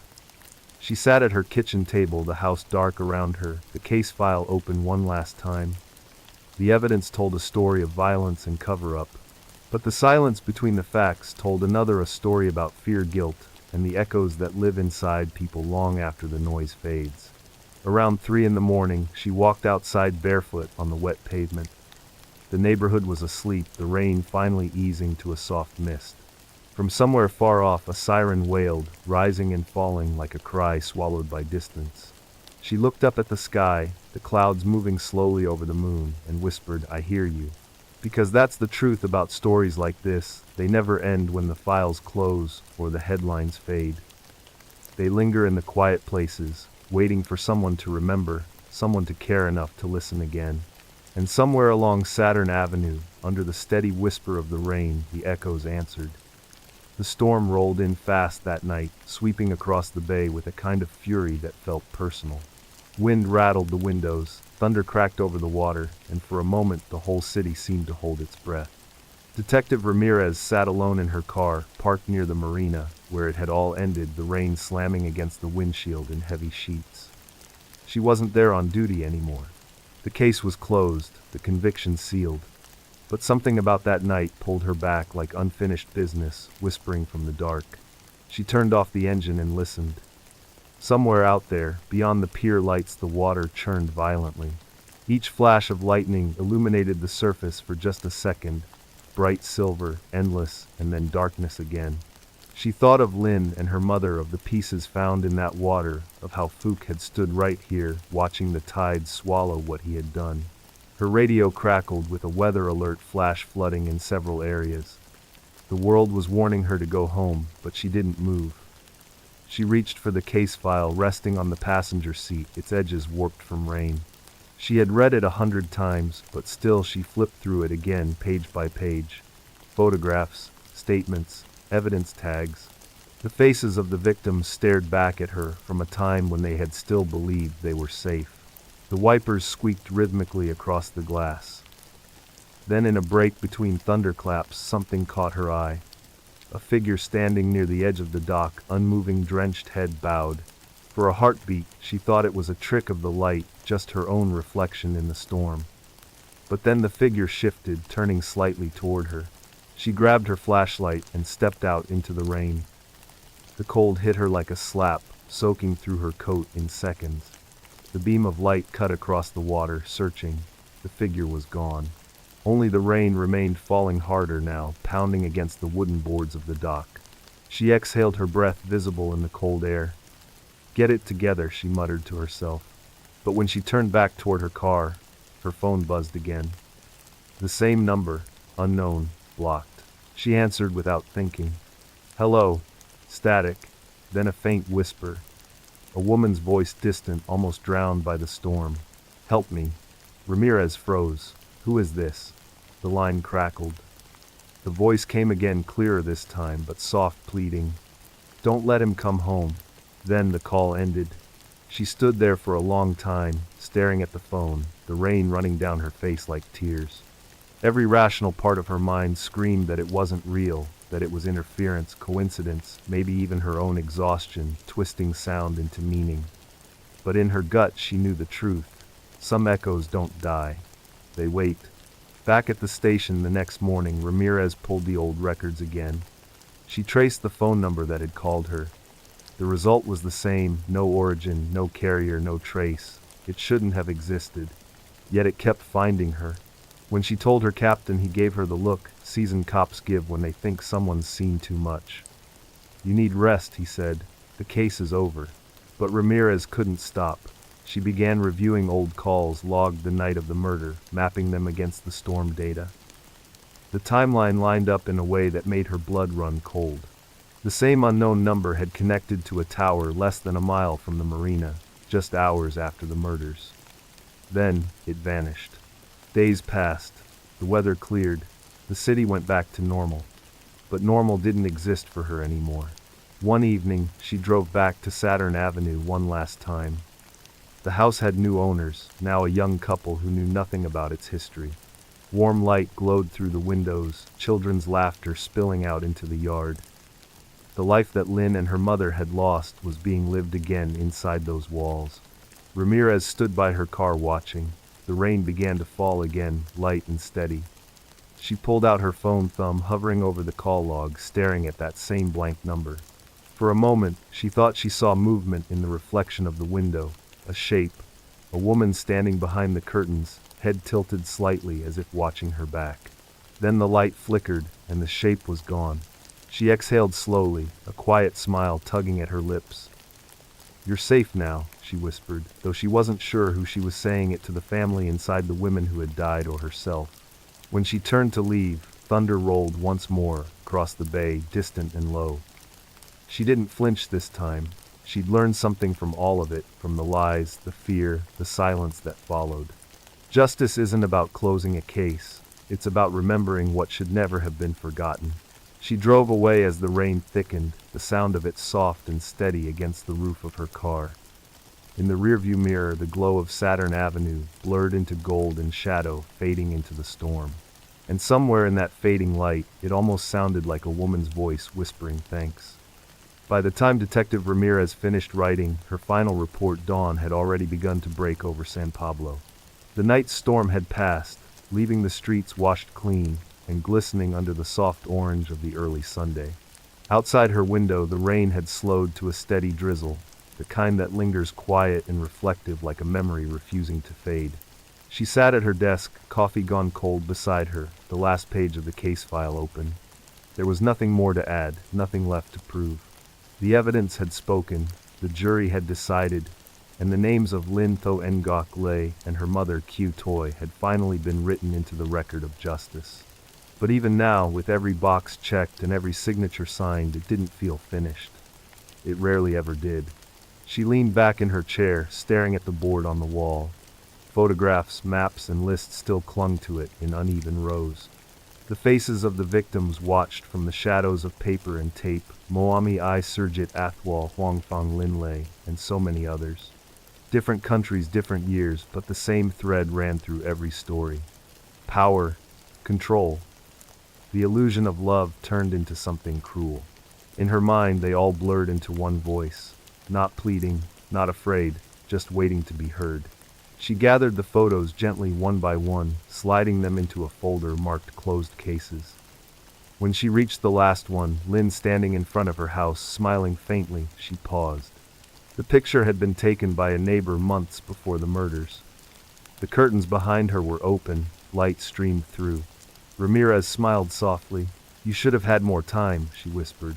The city outside began to wake. Cars hummed along wet streets, birds darted across power lines, and somewhere in the distance, a train horn echoed faintly. Life moved on as it always did. But even in movement, memory lingers. She thought of all the voices that had filled her career, the confessions, the denials, the cries for help that came too late. Each one had carved a mark inside her, leaving behind something invisible but permanent. And yet, despite it all, she knew she'd do it again. Because someone had to listen, someone had to remember. She closed the folder and set it gently on the desk. Outside, the rain began to fall harder again, tapping against the window like fingertips. She turned toward it, watching the droplets race down the glass. They caught the light in soft streaks, blurring the world beyond. For a moment she imagined she could see their reflections, the faces of those lost, their eyes calm, now their stories finally told. She whispered into the quiet, "You're not forgotten." Her phone buzzed once on the desk, a single notification, a message from the local shelter she sometimes volunteered for. They were asking for help with a support group for families of unsolved cases. Ramirez smiled faintly. She typed her reply, "I'll be there," because maybe that was what justice really meant. Not revenge, not closure, just presence, just remembering. The rain continued soft and steady, wrapping the city in its rhythm. It wasn't cleansing anymore, not really. It was something else. A reminder that the world keeps turning, even when it feels heavy. Ramirez stood, turning off the lamp. The room dimmed, filled only with the gray light of morning.